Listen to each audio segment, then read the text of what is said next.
Step right up, ladies and gentlemen. It's the Astral Circus, fresh from the Astral Sea. Hi, I'm Jason. You're watching Happy Jacks. This is a new campaign here. We will be going for 1,000 sessions. The people here are just finding out about that now. And we'll be recording them concurrently. Like, we're not leaving here until we've recorded 1,000. So, surprise! This is session 0, character creation session of the Astral Circus, a Dungeons & Dragons actual play with the tiniest of asterisk, okay? I can't stress this enough. This is not another Jason Traveler situation, as I have already answered twice specifically. We've made one significant change that I think improves the game, and then we've used an optional rule and a couple other little tweaks. We're playing Dungeons & Dragons, essentially 2024 core edition, with some of the, like 2014 rules that are compatible, blah, blah, blah. But the big change we're making is we're rolling 2d10 instead of d20. And we're going to see how it works. Also, I want to answer the question, why Dungeons & Dragons? I'm going to introduce these people in a minute, or they'll introduce themselves. Don't worry about it. I'm the important one here. Don't worry about it. Just don't worry about it. Dungeons & Dragons is fine. Perfect. Are you telling them or are you telling you? Yes. It's fucking fine, okay? People want to play it because they've heard of it, right? They saw it on Stranger Things or whatever. And they're like, hey, will you run D&D for me? You're like, no, but I'll run Trophy Gold. Trophy Gold rocks, but it's not what they've heard of, and it's not as accessible as you think it is. D&D has a ton of support stuff. So look, we're not out here shilling for Wizards of the Coast or Hasbro. They can fuck themselves all the way to AI hell. But there's a chunk of this that is very approachable and accessible for new players. Run D&D for them. Trick them into the hobby, and then introduce them to other games. And then when they're like, man, wouldn't it be great if this did this? Yeah. You goddamn right it would. Here's the game that does that. Yeah. Right? So that's all. And this is coming from the person who would shit all over D&D at a moment's notice, right? I designed a game that's not Dungeons & Dragons because it's not my favorite game system, but it can do a lot. It's fun and easy to access. So that's what we're doing here. Don't go spend money on it if you don't want to. That's not, we're not advertising for them. We're not getting paid. Nobody here gets paid. I mean, except for me, but I think everybody knew that. No? Oh. It's going to be a very different can't leave until. Yeah. So, yeah, that's the basic setup. One of the other rules we're using is spell points, which was in the old Dungeon Master's Guide, a version of it. And I'm not seeing it in the 2024 edition. I don't think it's there, but we're using it anyway. So if you hear us talking about spell points, we're using that instead of spell slots. That's fun. And we're probably going to have a lot of attacks still do half damage on a miss. Just to keep things moving along. I do what I want. And our setting is the Astral Sea. If you play Baldur's Gate 3, you got a great introduction to it with Lae'zel and the Githyanki and everything that's going on with there. I'm about to give you a soft spoiler for Baldur's Gate 3. I'm about to, in about 3 seconds. 3, 2, and after I give it to you, so if you don't want to hear the spoiler, skip ahead like 15 seconds. It's super quick. 2, 1. Vlaakith is an evil lich queen. What? Yeah. Shocked. Yeah. Oh, she sucks. She's evil. And in our game, Lae'zel is leading a war against her. And that's just background for you guys. Okay? Our characters occupy a 3-wagon carnival that shows up places. It is an offshoot of the Circus of the Last Days, run by Lucretius, who you would meet in Act 3 of Baldur's Gate 3. Lucretius being an ancient necromancer, drag queen, wizard, and is ostensibly their boss, but they're like a franchise. Okay, their current boss is Carnelia Fizzlecrank, a gnome wizard, mostly like focusing in illusions and stuff. But we'll meet the rest of the carnival crew in a minute. This is. Also we have a number of safety tools involved. We have X cards, we have lines and veils, other things in place. And now I'll let these folks talk. Jay. Hi, everybody. I'm Jay, and should I tell everybody what I'm playing? Just, now? Name and class and your job in the circus. Sure. So, again, my name is Jay. I use he, him pronouns, and I am playing Brutus, a Giff monk who is sort of a stagehand in the circus. And by the way, that's Giff, Giff, not short for Gith Yankee or anything, which is what I thought it was at first. Yes, I am a hippo person. Yes. It's so good. Yeah. Delightful. Hi everyone. I am Dion, with less hair. So much less hair. What's a lot less? It's actually lighter. And I am playing Gralen, a gnome cleric, grave cleric. Yeah. And what I do at the circus, I've had plenty of ideas. I don't necessarily know that we've ironed it out yet. So we'll figure that out today. We can establish. You could go last if you want for that part. That's fine. Sure. We'll come back to it. And hi everybody, I'm Sam. I'm going to be playing Jaden Sapphire, who is a astral elf druid. That name is so... I hadn't heard the name yet. He's the worst. And he runs the astrology booth for the circus, so he will read your stars. Yeah. Great. Hello, I am Pooja. I don't use pronouns, just use my name. It's only 5 letters, mostly vowels. And I am playing Ezthe Perah, who is a Chthonic Tiefling Sorcerer. Yep. Which is another fun Jason addition that we are adding in to this campaign. I'm really excited about Pooja it. graciously agreed to playtest the subclass for me. We'll see if it's... We're going to try to make it work. The goal is for it to not be overpowered and broken. So... We'll try. We'll try. That's where we're trying to get with that. So basically, my goal is to attempt to make it as OP and broken as possible, so Yes. we know. Yeah. So we know. And my delightful himbo is the fire performer. Fire juggling, fire manipulation. There is a little bit of like fire painting going on. And Ezthe uses they them pronouns? They do. Okay. So technically a thembo. Thembo, yeah. I thought of ladies and gentlethems on the way over here, and I was like, I'm very proud of myself. Yes. Bring it. Also, I just need to call out that like we all got this last 3 of the table all got the come in with less hair memo. Yeah. Yeah. Oh, well, technically I do too, but we're not going to reveal that to the world. Yeah, just that's yet. fine. That's fine.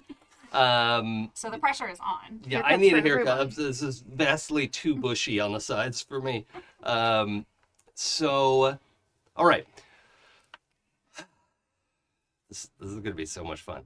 So in the Astral Sea, it is not really like our outer space, all right? You do need air. You sort of have a bubble of air. Like once you have a Spelljammer console on your vehicle, it can fly into space. It has a bubble of air. If you're going a really long trip, you have to buy like air orbs or whatever. And there is a gravity plane in your ship somewhere. It is a flat point where everything is sort of drawn down towards that. So you are, the floor of your wagons is where the gravity plane is. If you fall off of the wagon, you'll fall and then be brought back up to the gravity plane, right? If you jump off the edge, you'll go down, boo, and then yo-yo back up, and yo-yo back down. Fun. And then eventually you'll run out of momentum and just be stuck hovering until somebody hooks you into the wagon. Why would you say that out loud? Like I'm not going to do that on purpose now. It's For a fun, thing yeah. that Astral Sea spacers do for fun. It's like how they haze new sailors and all that. And the Astral Sea there are tall ships, like pirate ships or whatever. There are submarines. There is, our image is of an airship, like a blimp, but we are sort of a caravan of 3 really big wagons, kind of like picturing it like a Romani, string of wagons. They are, of course, bigger on the inside and very comfortable. But you can, the thing that's weird is like you can sit outside on top of your wagon in the Astral Sea, right, in space. I love that. There is also some difference between, there is a bubble of space that like the Forgotten Realms exists in, right? The Sword Coast and Baldur's Gate and all that is in a bubble of space where there are some other places you could visit. And then if you go, there's an in-between space, and then there are other bubbles out in the universe, like for Eberron, let's say, or the other planes of existence are places you could sort of travel to. There's a lot of interpretations of this stuff. We will mainly be in the Baldur's Gate bubble, right? The Forgotten Realms bubble. Realm space. Yeah, realm space. Thank you. That's a good term. We'll mostly be in realm space because that's where Vlaakith is, and there's some shit going on. Okay? The thing I forgot to mention, not only are you a franchise of Lucretius' Circus, you're also, the 4 of you, are a part of the circus that are covert ops for hire. Just little things. Don't even worry about it. Yeah. Don't worry about it. The other members of the circus know what you are, right? They are part of your cover. And if sometimes you just show up somewhere and it's just a circus day. Great, we're not working, right? You're just like doing circus shit. But frequently, where you show up, it's because somebody contacted Lucretius. Lucretius sent Cornelia Fizzlecrank the orders and the payment, and you all have to get something done. I would like to point out to our viewers, nobody picked an intelligence class. We are all in the circus. I mean, yeah. I Like, mean, Charisma. Yeah. No, wisdom. Wisdom. Yeah. Wisdom, dexterity. yeah. So they're not idiots. Well, most of them. I would say I'm an idiot. That feels like that feels so mean. No one would call Ezthe that because it is mean. Like, they are such a sweet being. like Of like I just love everyone, and I just need people to feel the glorious wonder that is all this glorious, like, wonderful energy that I have inside me. There's too much life to live to sit inside reading books. That's all it is. yeah. Honestly, just too much the life to vibes live. can tell you everything you need. Yeah. This is very good. This is good for me. Thank you. Like, if you're just nice to people, they tell you what you need to know. So Yeah. Okay. I'm going to introduce you to your the rest of the circus crew. All right. We've got 6 NPCs. I mentioned Cornelia Fizzlecrank. She will go by Carnelia. She doesn't like shortened versions of that. And she also uses she, they pronouns. Or they will use Mrs. Fizzlecrank, not Miss Fizzlecrank. She does not like that. Then we have 3 changeling siblings who joined together. Rosemary, Sage, and Tim. Thank you. Wait, please spell Tim. Tim. Oh, I mean, some Why? What? How should it be spelled? THYM. I know. you know what you're doing. some call them Tim. Tim. Rosemary uses she, her pronouns. She's the oldest, and she does the food for you guys and does concessions for the crowd, the audience, whatever. And other people will help her make food, but that's kind of her main job. Sage uses he, they, and she pronouns, in particularly because as a changeling, Sage changes the most, and they help out with stuff around the circus, but then also do a fair amount of sex work. That's like their chosen occupation, and will use the pronoun of the sort of body that they've adopted for their work. So, Tim is their youngest sibling, the baby, and he uses he, him pronouns. He does setup, strike, cleaning. He does a lot of that kind of stuff. So, a lot of the grunt jobs around camp. So that is worth noting. Johnny the Juggler is a human. He uses he, him pronouns. He is a puppeteer as well. He can juggle, and he can't get rid of this title, Johnny the Juggler, but his passion is for puppet shows. And it's significant because he specifically does handheld marionettes, no magic, right? That's where like a lot of the carnival stuff would get its uniqueosity, is that some of you are doing actual, like he'll do close-up magic, right? That is actually a trick, not magic, because that kind of art form is like, if you can just cast a spell about it, easy. So Johnny the Juggler has all these like sort of like close-up or puppeteer shows, or depending on what it is you're doing, and then you have a Warforged that uses they or he pronouns. Their name is Iridescence, or Eerie for short, and he is responsible for your special effects. Does some pyrotechnic works, does some magical illusions, will set up the box to disappear you on the stage or whatever, right? All kinds of fun stuff, but is frequently caught like backstage drawing furies. Like it's a little of a like wild Wolfgang Mozart energy, right? Like Mozart / Einstein of just too many ideas all at once. That's a lot. And he looks like, so as a Warforged, they can be constructed a lot of different ways.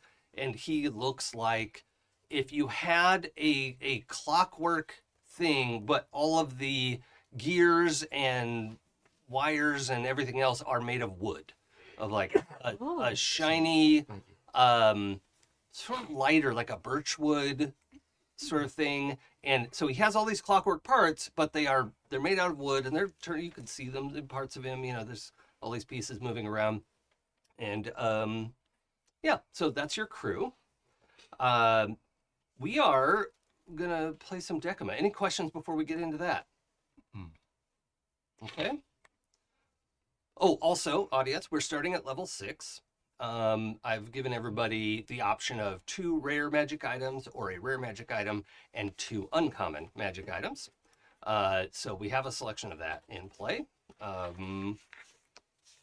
Yeah, I think that's everything we need to cover right off the top. Also, we're going to be handing out 6 relationship cards each. These cards will describe your relationships to other people in the party. I want you to have at least 1 relationship with each other character. And then after you have that, if you want to have a relationship card refer to somebody else in the cast, that's fine. But does that make sense for everybody? Okay. 2, 3, 4, 5, and 6. And 7 and 8. Yeah. If you're not familiar, Decima is the Gold Any award-winning R&D for your RPG. It gives you all kinds of fun stuff like these cards.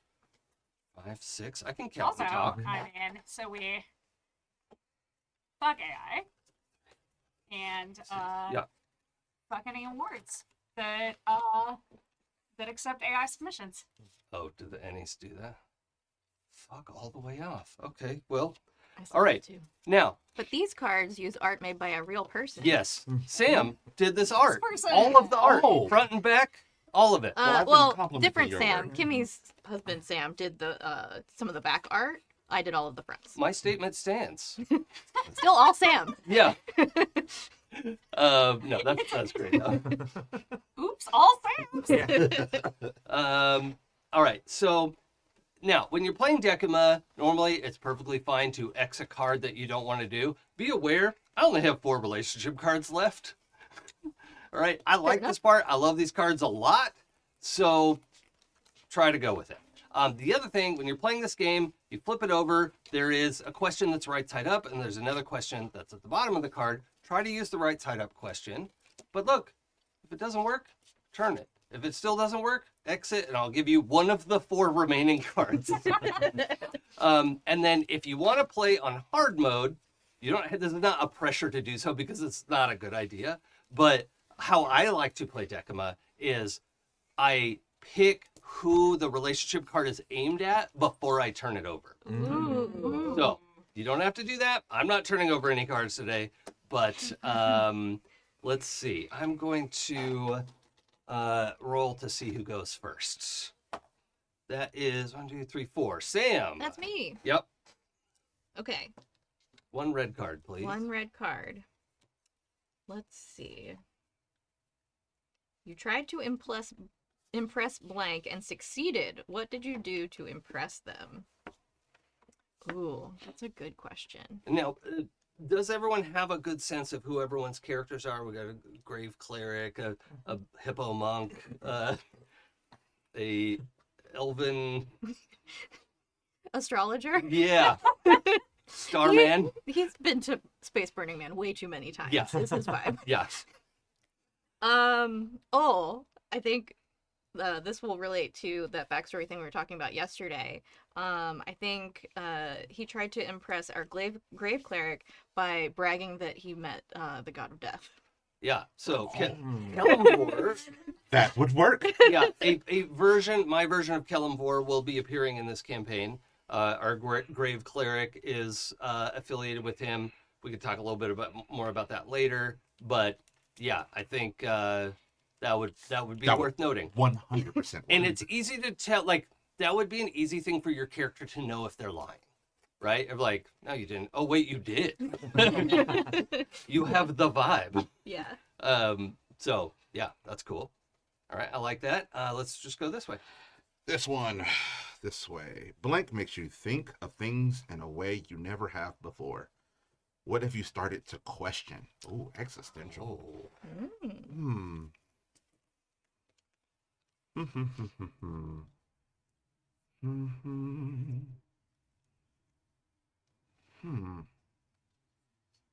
It's a big question.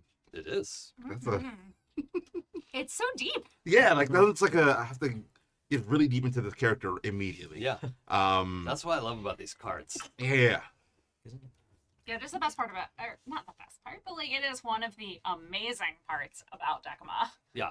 You know, we're gonna bounce right back. 'Cause I'm a Okay. favorite character. And I think this idea of being able to read the stars to have some sort of surety of the path in life, whereas like my character would have living sort of solely on faith and sort of like this like there's no sort of like guiding or blazing it for themselves. So they probably will like look at you and be like they're making their own path. I'm gonna learn, like I'm gonna figure out how to do that a little I bit like more, that. take some more control of my. If I can add to that, I Mhm. think there's also a version. So for anyone who is familiar with my use of the embassy in past campaigns, our Kellamvor runs this portion of the afterlife that you go to if it's not totally clear where you belong, or if you get to make a case for something, you'll show up at customs and have to go through the embassy, which is where Kellamvor rules. And it's not a like fun place, right? It's not horrible, but everyone there is very serious because somebody just died, right? Like we want to handle that seriously. And so for someone like, what's the character's name? Jaden. Jaden Sapphire, who is, let's say, a less serious person. What? Is that fair? Yeah. Okay. That could be part of your questioning as well. It's like, wait, Jaden is also touched by Kellamvor? Like, what? Right. Why? Yeah. I like that. Yeah. Cool. All right. Oh, can you give us a little bit of the background of Giff? Like things that people would generally know. Oh, yeah. So, okay. The Giff are generally a nomadic people. They came from somewhere. Nobody really knows where. And if the Giff know, they're not telling anybody. And so they kind of wander around in enclaves.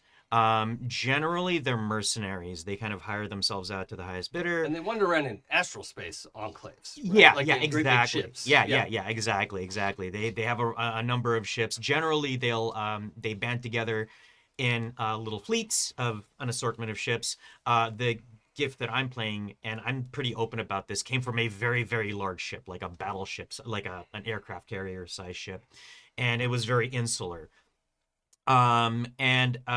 Generally, Giff eschew the use of magic items, so they don't like using magic items. Generally, they don't like magic. They don't like magic items. They're all about martial prowess. But my Giff doesn't believe in that necessarily. It's like, but what if magic items? Yeah, exactly. Okay. Yeah. Cool. Okay, here we go. You helped a blank when they were at their lowest. How did you help them? That's a really good question. Let's see. So we have Pooja, if this works for you, I'm gonna say there was a time when Ezthe, was it? Yep. When Ezthe had a run of bad performances. Have I lost my mojo? Yeah. Mm. And I being kind of, a sneaky monk character, I ended up helping you one of your sessions. There was something that was missing from your act. I slipped into the shadows, slipped back into shadows nearby, gave you what you needed or helped you do what you needed. And actually, this is something that Brutus, my character, wouldn't normally do. I actually slipped into the crowd, the shadows of the crowd. As a ringer? Yeah, and started hyping you up. And that's what that sort of helped the crowd kind of get back on your side. Yeah, exactly. Wow, that was really impressive, amazing. And there's this like sort of deep hippo voice kind of going throughout the crowd. Nobody's paying much attention, but it brought them all back on your side. Does that sound okay? That's That's amazing. fun. That's super fun. Okay, Pooja, your first card. Okay. Did you already mention what kind of performances Ezthe does? Yes. Yeah, So okay. we're doing fire. Yeah. We're doing fire. Helped me get my mojo back. I like that as well. That's fun. You have a strong connection with Blink and it grows stronger every day. Why?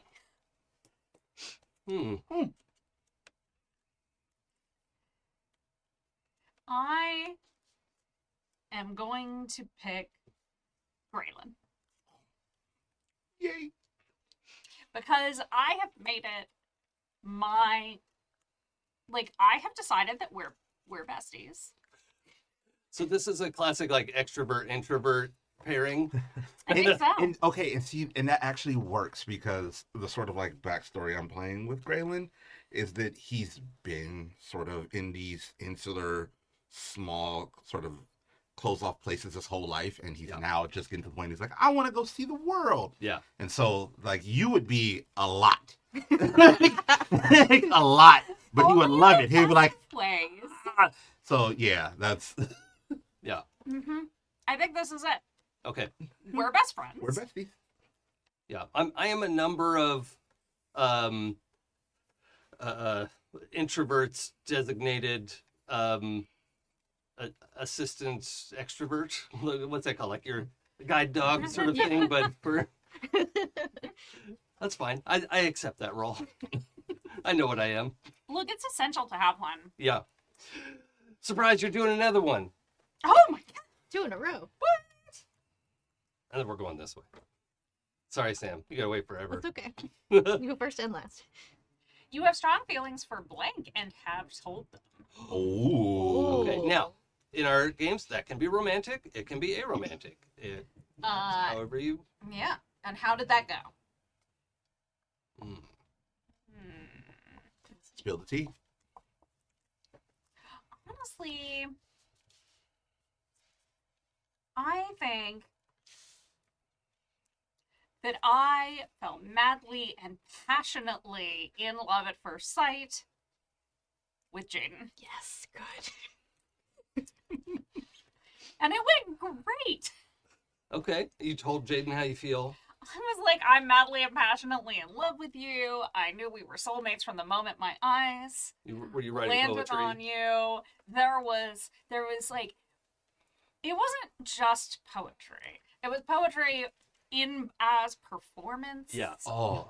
Oh. And Interpretive dance, fire dance Fire, poetry. yes, Oh, the vibes are Yes. impeccable. Yes. they're just right there. And I honestly think it went super well. Okay. And then in 3 weeks, when we were both like kind of, you know, like I'm not gonna say bored. Bored is so rude. Yeah. But like ready to see other people. Sure. Yeah. Okay. So We is this, amicably parted ways. or is it still like a casual, like, yeah, we might, I mean, if nothing else is going on tonight, like, hey, what are you doing? Like, is that a open door policy or? Oh, yeah. Okay. Yeah, he would definitely be like, come back anytime you want. Yeah. Yeah. I'll leave a light on for you. That's great. Like, but you know what? I will forever remember it because it made a permanent mark on my heart. Uh-huh. Yeah. Yeah. I love that. The stars Um, just aligned for us right when we met. It was the perfect timing. Uh, And then that time was over. So, unbeknownst to others in the party, I approached Pooja and Sam about playing against type. Not that you play the same kind of characters all the time, but Pooja does not usually play the Thembo, right? And Sam's characters are always very, very smart. And, And real awkward. Yeah. 'cause let's be real. Right. That's me. I mean, yeah, we all have a type of character that we play. Yeah. But I love that it's like, I mean, just have you thought about playing a character that was in touch with their emotions? Come up in the okay, conversation. that's your words, not mine. But I'm really, really enjoying this, so thank you for that. Jay, what's your next Okay, card? let's see. Let's set up. You harmed blank once, but they don't know it was you. Ooh. Ooh, that's a good Drama. one. Yeah. Now, if you want, the other side of that is I think they do know it was you. Blank harmed you once, Oh. but they don't know you realized it Oh, was that them. is also a good one. Mhm. Yeah. Yep. Ooh. So both of those are really good and almost interchangeable. So I Yeah. just wanted to point that one out to you. I know these cards really well. I did help write some of them. Let's see. Oh, that's a tough one. I think I'm gonna go with Jaden, but as to how, Did you harm Jaden? yeah, Mm. yeah, but they didn't know it was me. Oh,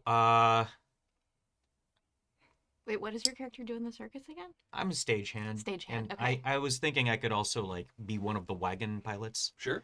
So that's what I'm doing when we're traveling, and then, you know, when we're Yeah, I think that's encamped and setting up probably our a duty circus. you and Jaden trade off on. Oh, sure, Because sure. Jaden is a starry Like- druid. Sure, right? yeah, With a yeah. star map and all kinds of shit. Yeah. Helps with navigation and stuff. Yeah. Huh. Did you leave the parking brake off?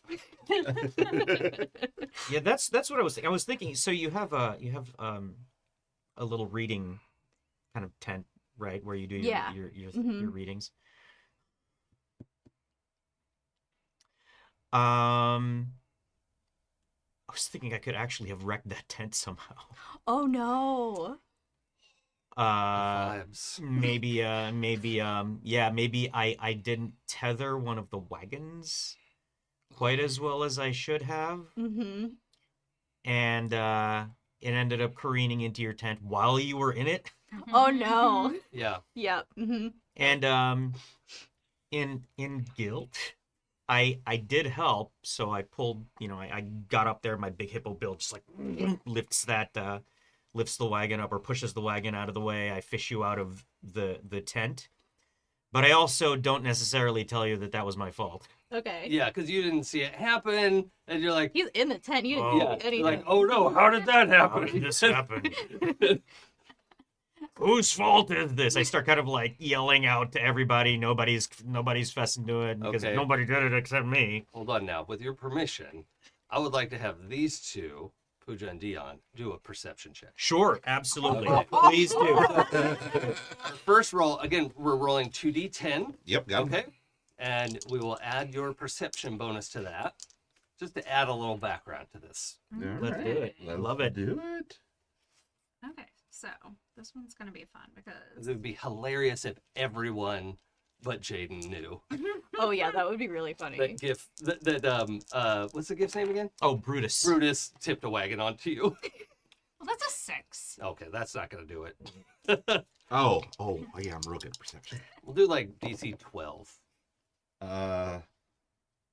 You said 2d10s, right? Yep. So that's already a 15. Oh, yeah. Plus 4 is 19. Yeah, that'll do it. Okay. Cool. So you saw the wagon go over and probably rushed over to help, whatever. 'Cause Yeah. What's your strength? I know you're a real gnome, bad, but... real bad. Oh, okay. Real bad. You're not that kind of cleric. No. Okay. No. Backline cleric. Yeah, Not- it's also notable that our druid is not a Halcyon druid. No, not even close. Yeah, it's a very sort of willowy... We're you know, Yeah. we're in the back vibing. Yeah. Yeah. Some of these muzzles Mm-hmm. are for show, Yeah, and some of these muzzles are for Dell, yes.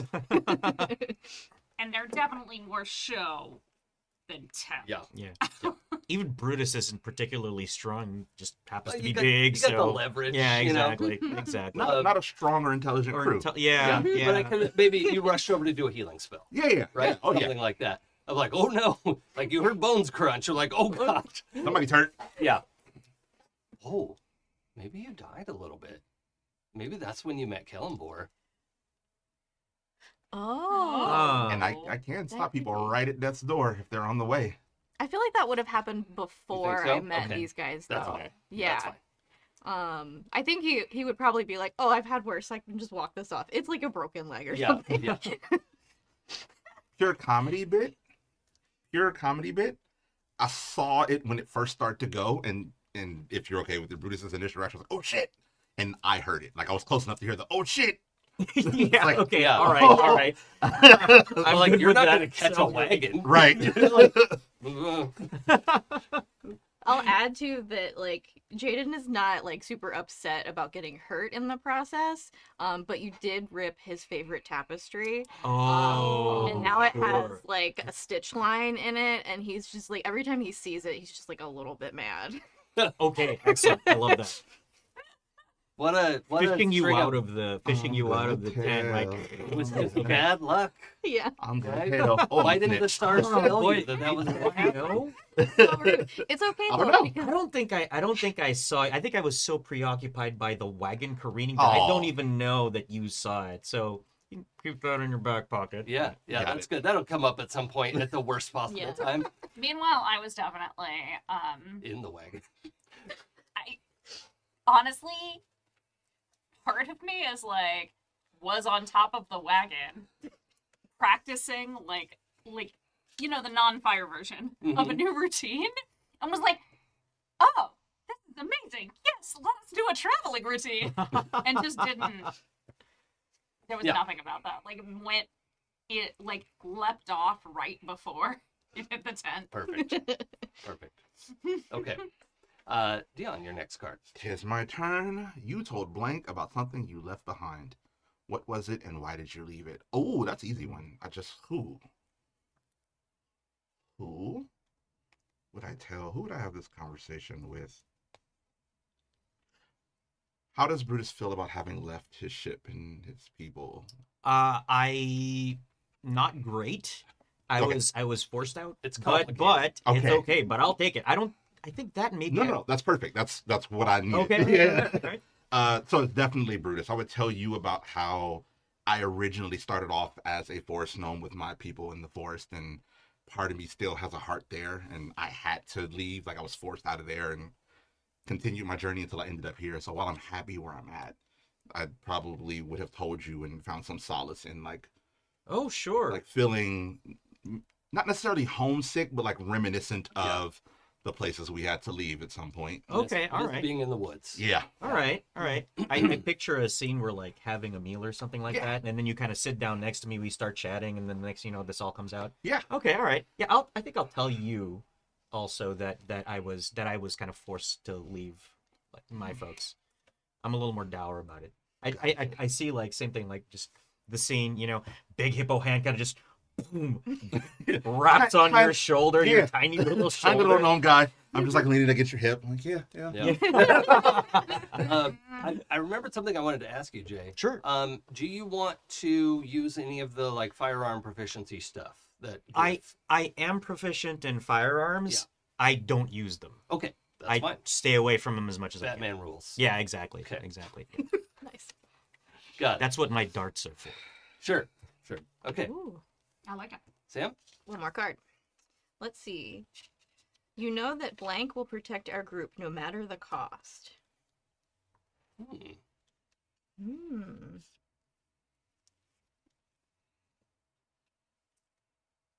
One of the things I love about Decima cards is like it's like, oh, normal question, and then that little like it's like a screw turning in the end. It's like No matter the no cost. yeah. Yep. I feel like that might be Brutus. Jay, would you agree? Yeah, absolutely. It's like, I- especially from your background, like this is maybe kind of your found family. Yeah, exactly. I don't express. I'm a hippo of few words. I don't express myself much, but yeah, I certainly give off that vibe. I also like that like Jaden doesn't know you are the one that like caused the harm. Yep. But he is convinced that like you will protect us at all costs. Yeah. I love that. Great. So he has like Absolutely. full confidence in you. That probably doesn't make you feel bad at all. Yeah. Yeah. So I'm realizing not only are we not an intelligence party, we're also not a strength party. No. Nope. This is fantastic. No. Okay. Nope. No problem. That's fantastic. I'm not thinking of all Or- kinds of stuff. Ornamental. Yeah. We're decorative. So pretty. So pretty though. I love it. I exist to bring joy to the life of others Let's and see. myself. You're doing your third card. Okay. Oh, hold on. Before we start the third card, I forgot to flip over a purple card. Okay. So we're going to flip one of these over. And when we finish this next round of relationship questions, we will answer this card. Okay, so I'm going to read it now, and we'll answer it after we finish this round of questions. Sure. Okay? Dun, dun, dun, dun, dun, dun.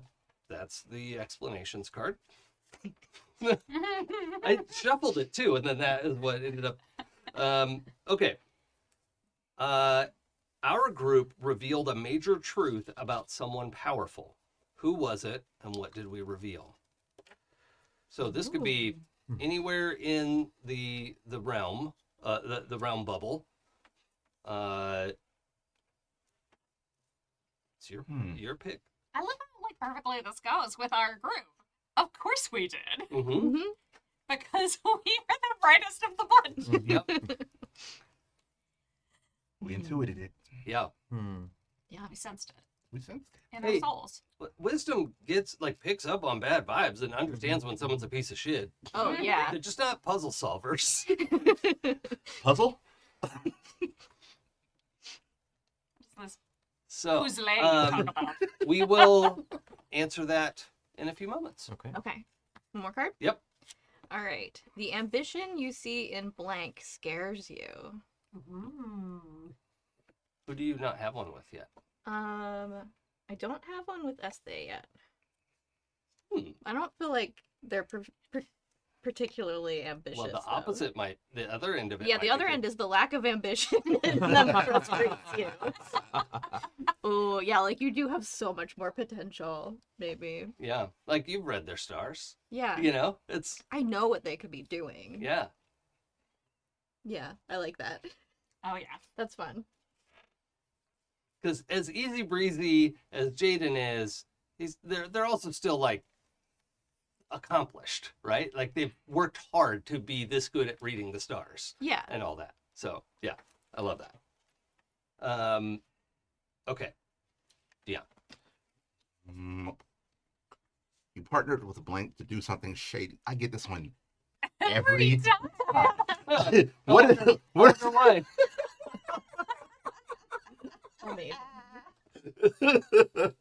What was it? Okay, I partnered with Blank to do something shady. Who's left? Oh, I thought because you did one for me, I thought I did one for you. Huh, I didn't. So Ezthe it is. That could be anything. Let me think of story. Yep.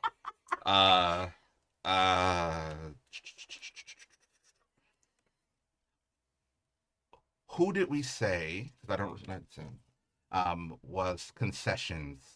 Oh, that's Rosemary. Rosemary. Okay.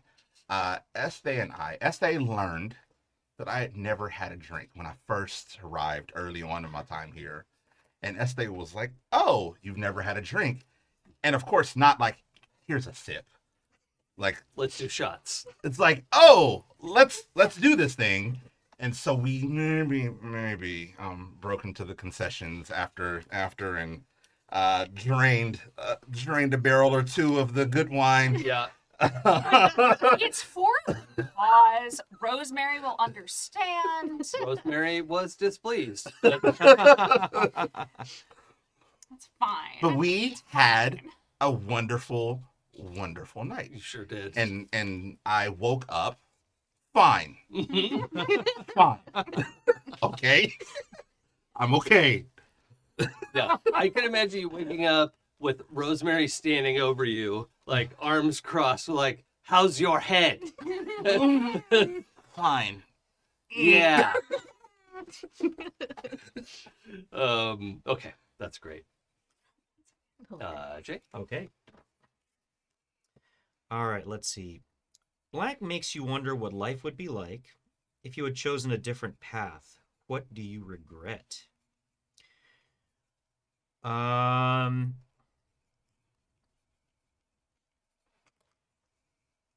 I think that's certainly going to be with Gralen. I think because our outlooks are pretty different about having left. You know, we're both missing things, but like you said, you're happy, right? Yeah, I'm happy with where I am now. I Yeah. think there's a part of me that misses my Giff kin. And so I wonder what it would be like if, one, if I stayed, but two, if I'd left in different terms and I kind of could find that satisfaction that you'd found, Right. you know? I think it makes me regret not being part of, like, I'm glad I've found this family, but I do miss being part of my unit. Yeah. Sort of all of us trained to do the same thing, you know, acting in concert. Sure. And now it's just, I also imagine you have to like tiptoe a little bit around regular sized people. yeah, there's that too. Yeah. I mean, yeah, you're still medium sized. Yeah, But like yeah. your top end of, yeah, right? yeah. I'm Like- also like bulky and, you Yeah. know, like, yeah, I take up a lot of space. yeah. And So I'm yeah, tiny. yeah. Yeah. Okay. Okay. Cool. Pooja? Cute. You shared a heartbreak or dark secret with blank. What made you trust them? Who's left? That's Brutus. Oh, great. So you're taking confession now. Well, no, Brutus. No, Not yeah. Brutus. Oh, Brutus. Yeah. Brutus. Yeah, sorry. We just have like a buddy cop thing going on. Yeah. Yeah. I absolutely thought I could trust you because I was on top of the wagon, and as I leapt off, I saw how you rushed to save Of course. Jaden, the love of my life at the time. For those 3 weeks. Yeah. Yeah. It was very intense. It was the perfect meeting of the stars. Mm. And I saw how you so selflessly leapt in to save his livelihood. And so I knew that I could come to you with my heartbreak. I love that, but I also don't know anything about like a relationship like that. That was just nothing that was ever, you know. Fine, So it's fine. yeah. You were such a good listener. yeah, exactly, There it is. exactly. Like, that sounds difficult. Yeah, yeah. Like, Same never- thing. Big beefy hippo hand, just like poof, patting you on the back. Like, I've never felt so supported. They're there. They're there. That's what people say when Yeah. you're comforting people. He really gets me. Yep. With hands like a weighted blanket wrapped around you. I love that. I want to add a little, if this is okay with you two, just a memory for, like, in the first couple weeks of those intense 3 weeks, there was a lot of noise in camp that the rest of camp was like, oh, thank God this is over. I had no clue what was happening. Yeah. Okay. Huh, some new animal. Yeah. Yeah. The Somebody's- tent was a rocket. Yeah. Yeah. That I mean, everyone was but just feel free to come knocking. just like rolling their eyes, like, oh my God. It's the Oh. third time today. If the tent was literally rocking, I probably would have been like, I have to reinforce that. The wagon, no! That's really good. Not the shots. Ezthe, I heard you yelling last night. Are you okay? You know, honestly, I've never been better in my life. Okay. For our last 3 relationship cards, well, let's do our purple card first. Okay. Our group revealed a major truth about someone powerful. Who was it, and what did we reveal? Now, this can be related to the Vlaakith storyline. It could be related to something else happening in Baldur's Gate. It could be in some other part of the Forgotten Realms, Waterdeep, the Sword Coast, anything like that, or something going on in a, we're going to be visiting a, like, equivalent of a Tortuga, in astral space. There's a bunch of places. There's a university asteroid we're going to go to. There's all kinds of stuff. So, what sounds good? Had we spent time in Baldur's Gate? Mm-hmm.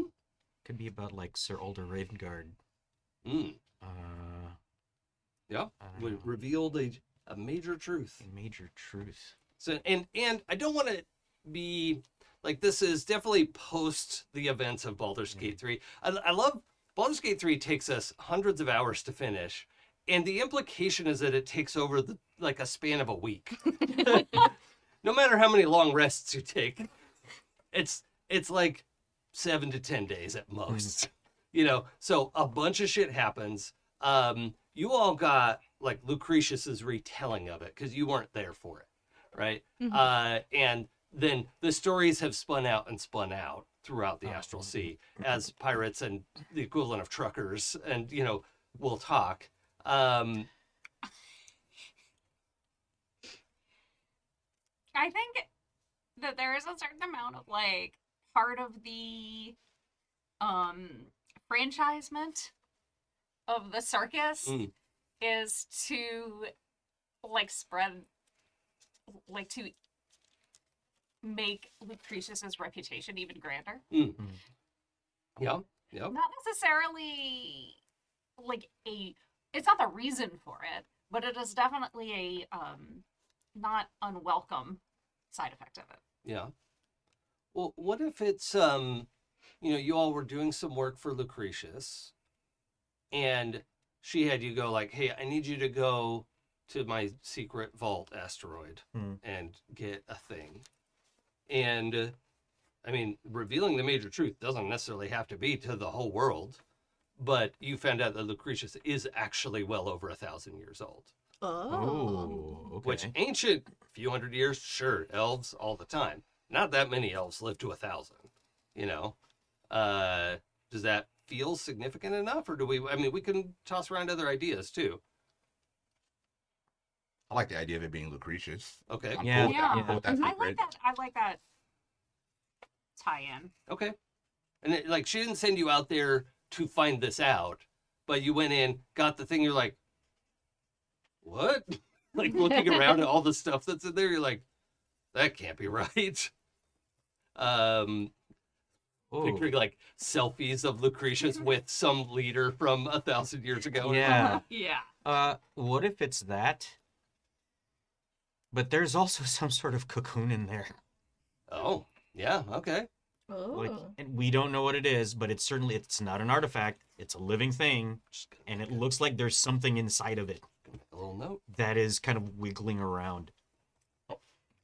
And has a cocoon ready to hatch. Or whatever you do with cocoons. Yeah. Burst forth. Crack open. Yeah. I can spell cocoon. It's fine. I'm Wait, glad one of us can. Wait, did I get it right? Hold on. It's not correcting me. I'm like, I can't be right. Nope, I did. I spelled it correctly.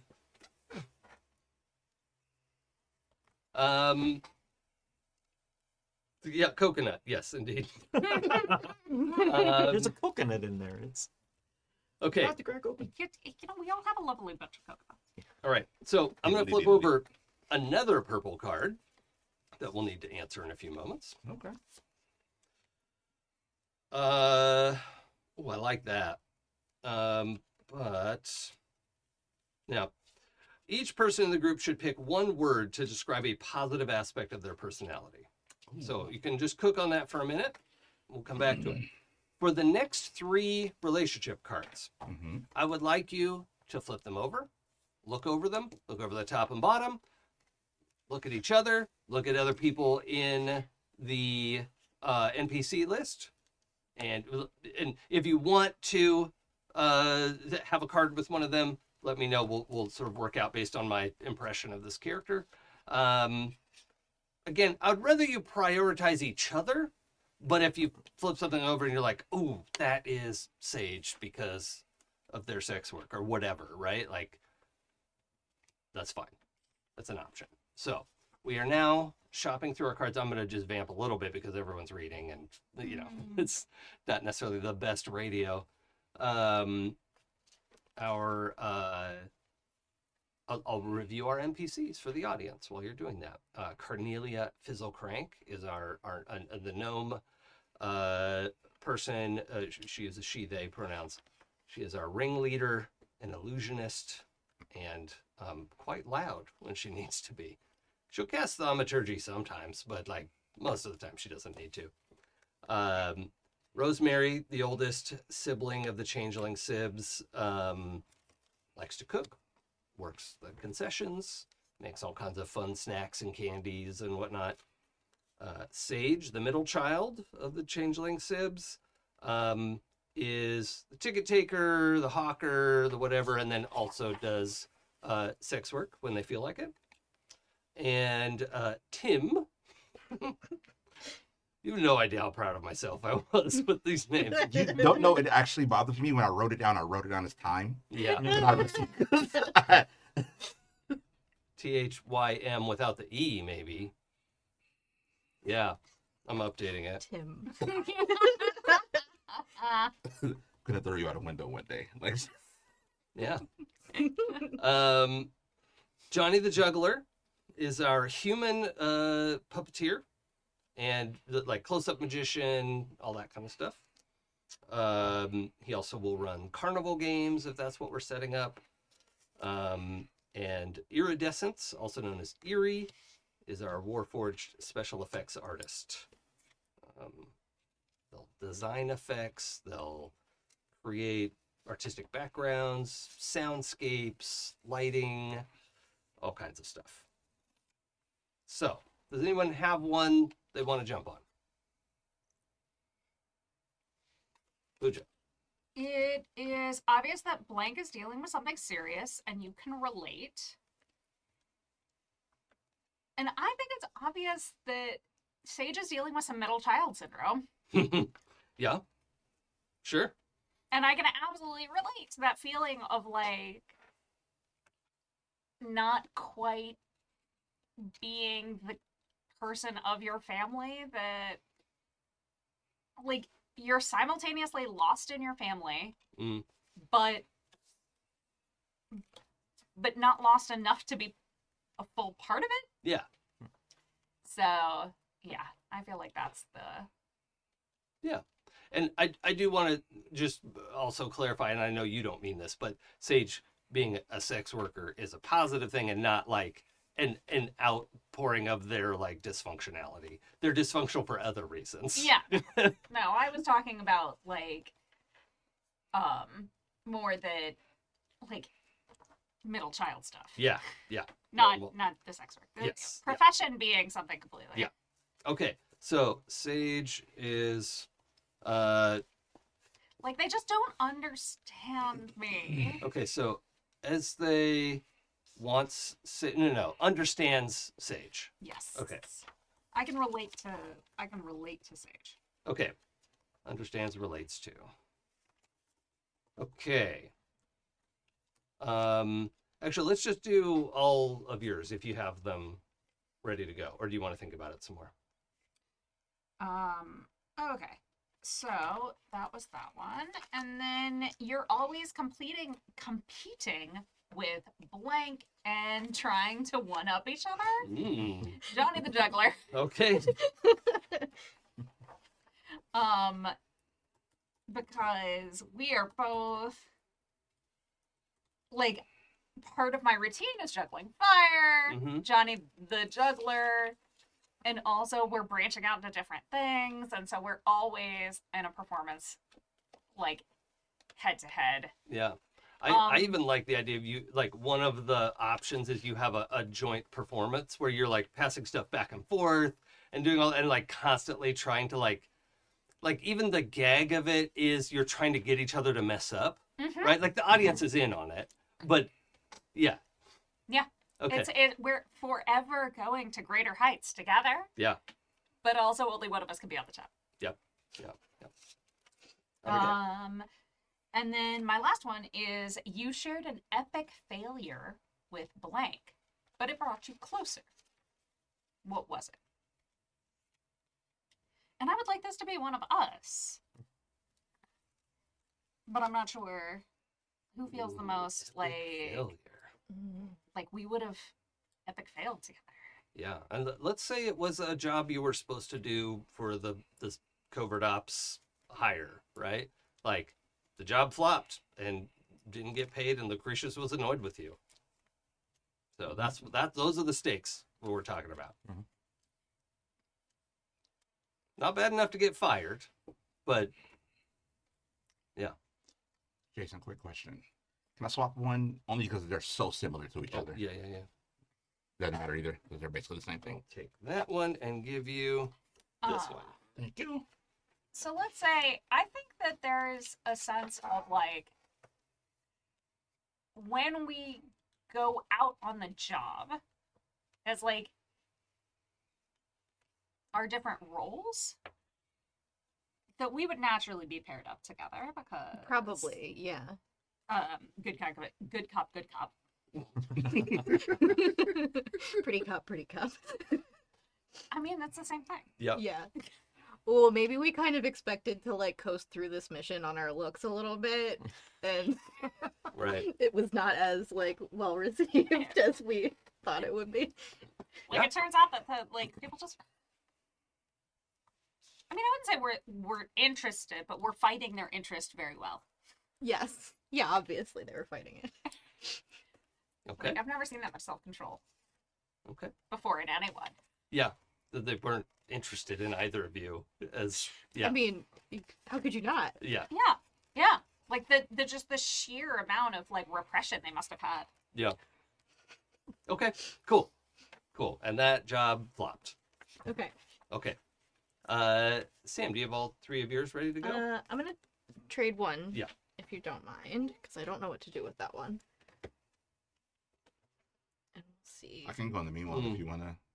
Do you need Yeah, time to sit go with that one? ahead. Then come back to me. Yeah, sure. Yeah, we can go. Blank could help you get something you want if you'd ask. What keeps you from asking?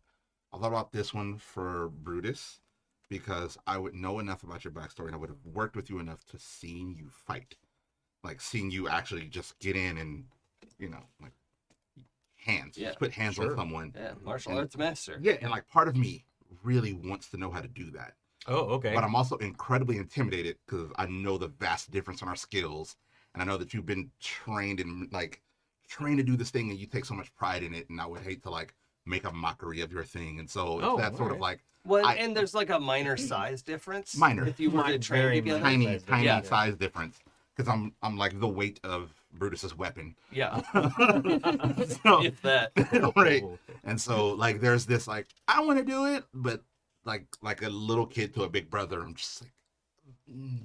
Okay. All right. So I all right. never asked, but I do watch and I really I want to know. I want to be better. Okay. All right. I like that. Blank gave you good advice at a crucial moment. What happened? Cornelia. Okay, okay. Cornelia is who I'm gonna pick for that, and I think it would have been when I again same thing first joined, because I have over time sort of grown into this more open, looking for adventure, trying to really enjoy life, but would have come in again insular, small places, probably pretty reserved and not necessarily fully expressing who I am in personality and faith and all of the things. And I would imagine as a fellow gnome, Cornelia would look at me and would give me the advice immediately. Don't ever let them make you small. Yeah. Don't ever let them make you small. And so. Yeah, because she is old. Now, gnomes live a long time. So yes. Middle age for her is like, she's like 80.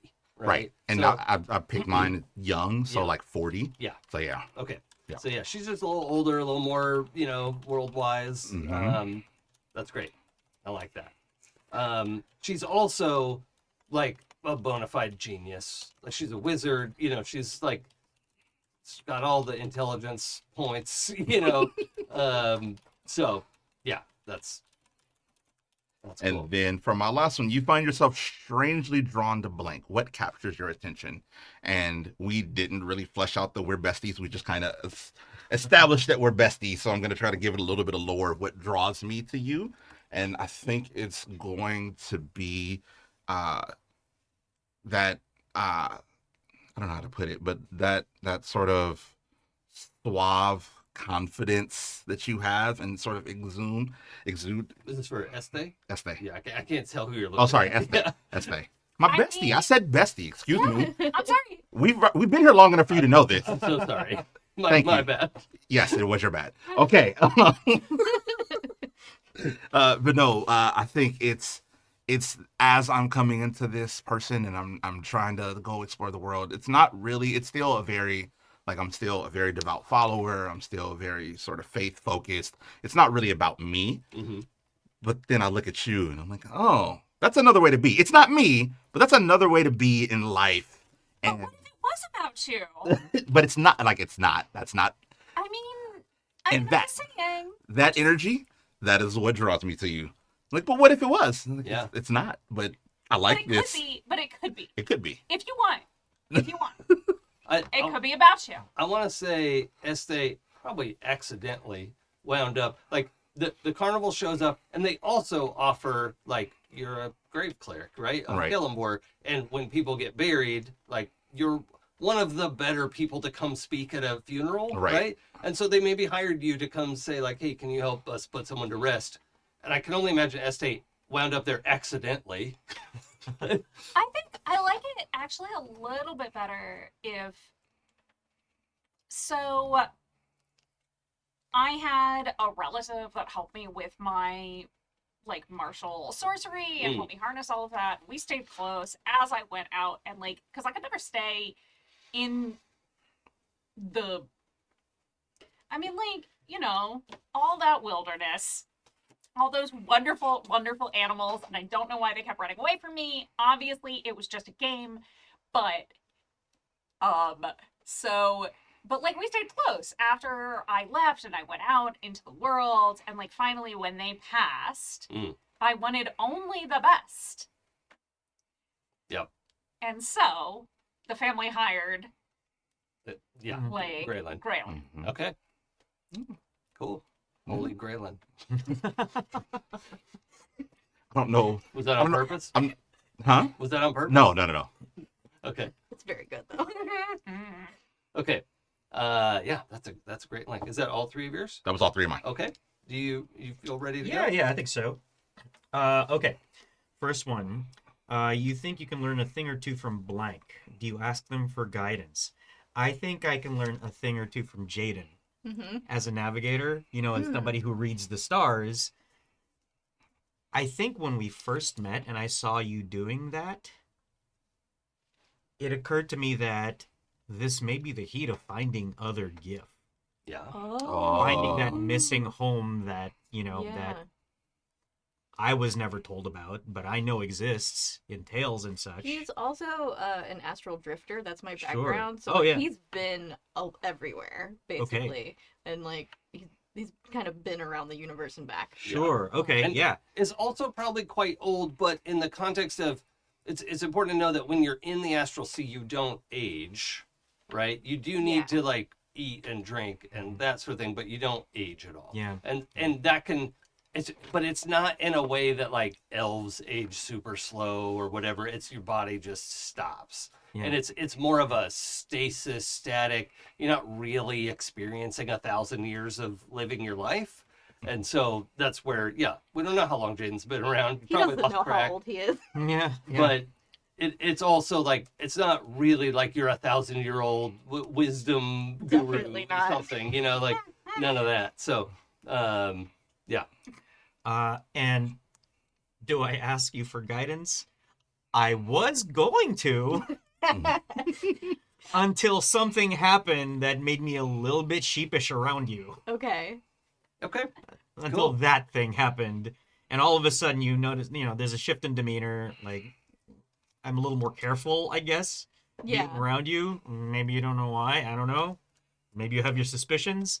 But He I has have zero not. suspicions. I have certainly not. Okay, all right. I mean, it's obvious that he's got a crush on you. That is probably what he would think. Yeah. To be honest. like Is that okay with you? Yeah, the player. yeah. It's great. So like the feelings are just so strong. I don't know what to do with them. I have a, Is Ezthe trying to play like matchmaker? Like I tend to find hearing your injuries, and we had the Stockholm syndrome. No. No. No. all right. I have a question for the two of you. Yes. If it's Brutus's turn to do this navigation star map and like get us where we need to go, is Jaden like sitting with you and helping you do it? Is Jaden noticing from afar, like, just adjust the dial a little? Like, what is that? Like, Jaden, if Bruden is Bruden, that's the dating name. We ship it. If Brutus is preparing to navigate, Mm-hmm. how hands off is Jaden able to be? Because they are better at it. Yeah. Yeah. I think at first he kind of like, he's like, gives you side eye and lets you fail on your own a little bit. Yeah. But then once he thinks you have a crush on him, he starts helping you. Oh, okay, all right. Because Jaden would welcome the crush. Yeah. Oh right? yeah. Like, that's yeah. fun, and like, oh, sure, I'll be encouraging, and like, Mhm. they'll tell me when he wants to tell me. Not noticing the beads of sweat that are like dripping down my forehead when you come along. He's just Well, nervous. I'm strictly competent as a navigator. Yeah. And so yes, Yeah. that would certainly okay, all right. That's fun. The Very depth good. of your expertise. He It's obviously just needs overwhelming. my Is help. I mean, intimidating. yeah. Yeah. You're never gonna get us out of the circus. Very There's like quiet. enough just in camp. We are the drama. That's what I want. Forever. Hey, look, this is 7 seasons in a movie. Okay, we're in it to win it. Jay, was that all of yours? No, not yet. Okay, so Blank convinced you to do something risky, and you did it. What did you do? I actually think Tim is the other stagehand, right? Yes. Yeah. I think there was some task that Tim wasn't confident doing. And so it was a particularly dangerous setup of something. And they asked me to do it because I somehow have the habit of being able to slip in and out of shadows Mm, and was able to go do something in the dark that Tim couldn't do. yeah. Um, What if it was Tim was supposed to have set something up, like a trapdoor, Sure. and suddenly in the middle of the act, Tim's like, "Oh fuck, I didn't do it. Sure, It's locked sure. from inside. Oh, Like, okay. And it has something to do with your fire act. yeah. So you disappear in a burst of fire. There's a trapdoor that opens. Flames like woof, conflagrate inside the little chamber, and then you're just there and you're gone from the audience.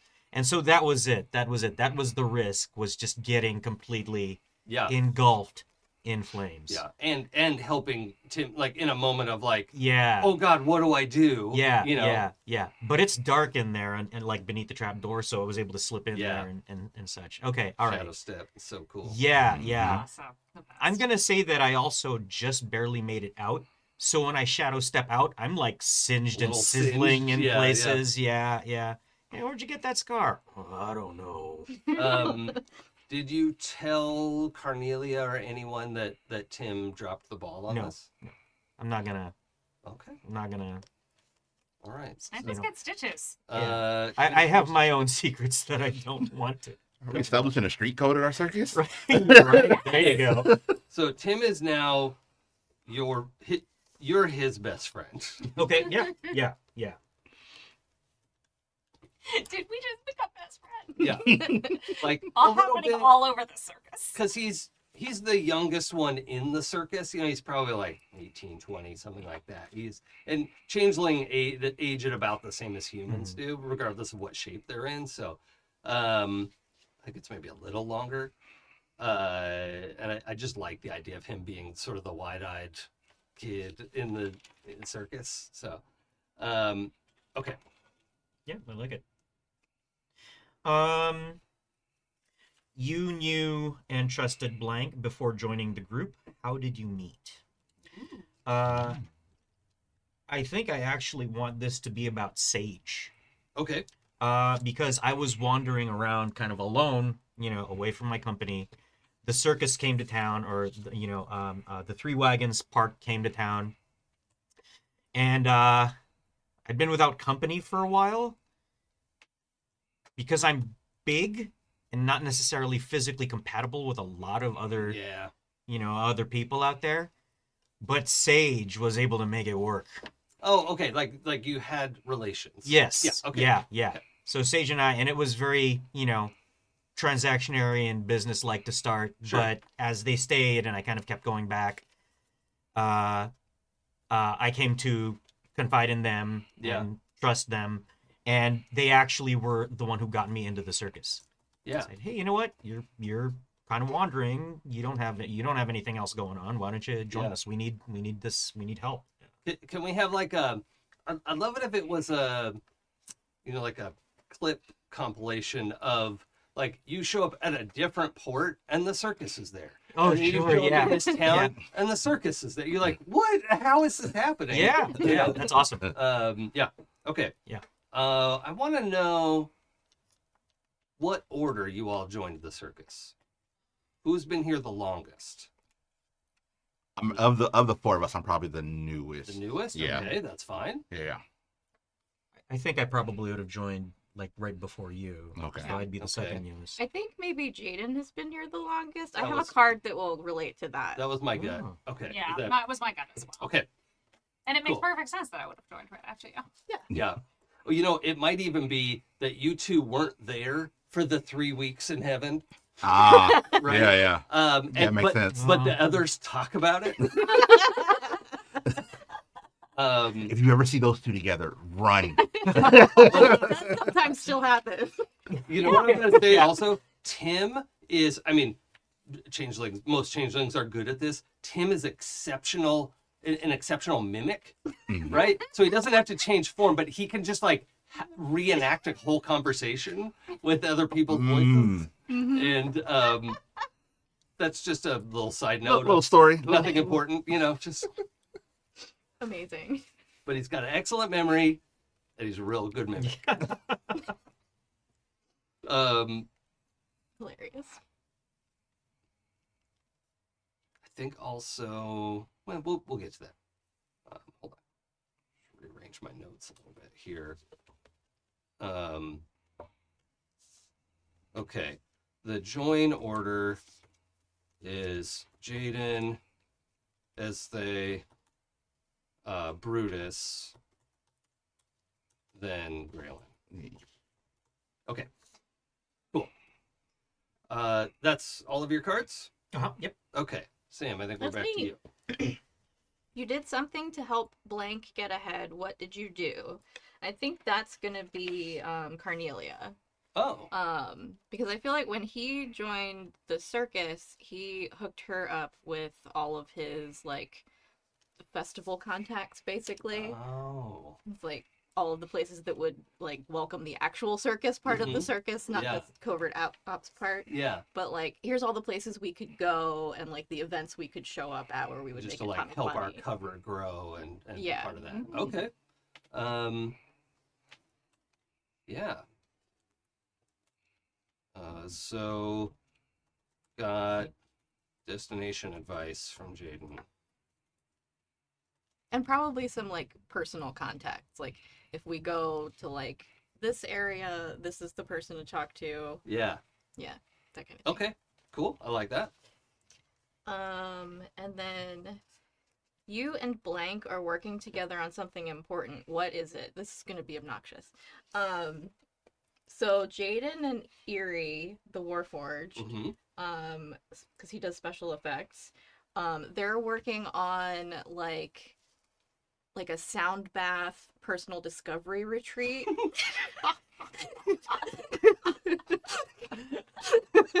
What a perfect combination of words. That's awesome. I didn't know where that was going. So far from what I expected.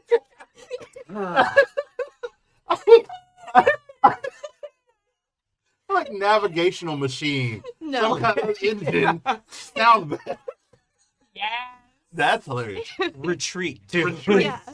Yeah, so like you don't just like come to the circus. This is a VIP experience. So, Right. like you have to pay more for this, but you do get to come to the circus.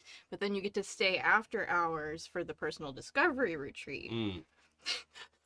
where Jaden will read your stars and lead a meditation. Right. And Erie is setting up a have you all been to Griffith Observatory? Mm-hmm. You know, where they Yes. project the stars on the inside of Exactly. the Yeah. dome? Like, but it's a 3D version of that, Yeah. you know, where he's And then and then the essential like speaker setup, sound bath, Yeah. Mhm. like all of that placement. Like if even one element is slightly off, it will disrupt the harmony of the whole. Yeah. Exactly. And then you got me in there in my starry form talking to people while Mhm. being all sparkly. So Yeah. I came to the circus to find entertainment, but I really found myself. Yeah. Yeah. I love it. I love it. And Cornelia likes anything where we can upsell something. You know? Exactly. Right, right. It's that. Yes, we make good money because of the covert ops shit. Like that's more money than the circus makes. Yeah. But it's also like But we were missing out on so much more money we Yeah. could make by offering a VIP experience. yes. Mhm. And also, if this VIP experience is gets enough reputation, it might be something we can work into an op. Yeah. Right? Mm. Like That's true. Yeah. Okay, I have one more. Yeah. Blank can usually read you like a book, whether you want them to or not. This one's fun. And I think that's gonna be Gralen. Because Jaden has this very like love and light exterior. But I think after he told you about his connection with Kellenbor, you can kind of start to see the like dark side under the veneer Love this. of like as soon as somebody like crosses him, it's like, oh no. mm. It's like that one's on the list. Being so long lived, what's Jaden's feeling about dying? I feel like because he sort of did a little bit and then got to just like, oops, go back, go back. He's a little blasé about it. Mm. Okay. All right. Dying is what happens to other people. Yes. Hmm. Okay. I like that. Is that all of our red cards? Mm-hmm. Parfait. Each person in the group should pick one word to describe a positive aspect of their personality. Maybe your favorite aspect. May I do a thing where it's like we each pick one of the others to give a positive Oh. aspect, a word to describe a positive aspect of their personality. Yeah. Yeah. Should we do like the person to our left? Sure. Sure. Okay. And then Jay, you'll do. Yep. Yeah. Yep. Okay. Yeah. Do you want to start us off? Okay. I think that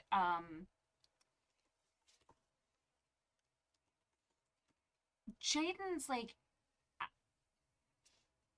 the depth of your insight really has always wowed me.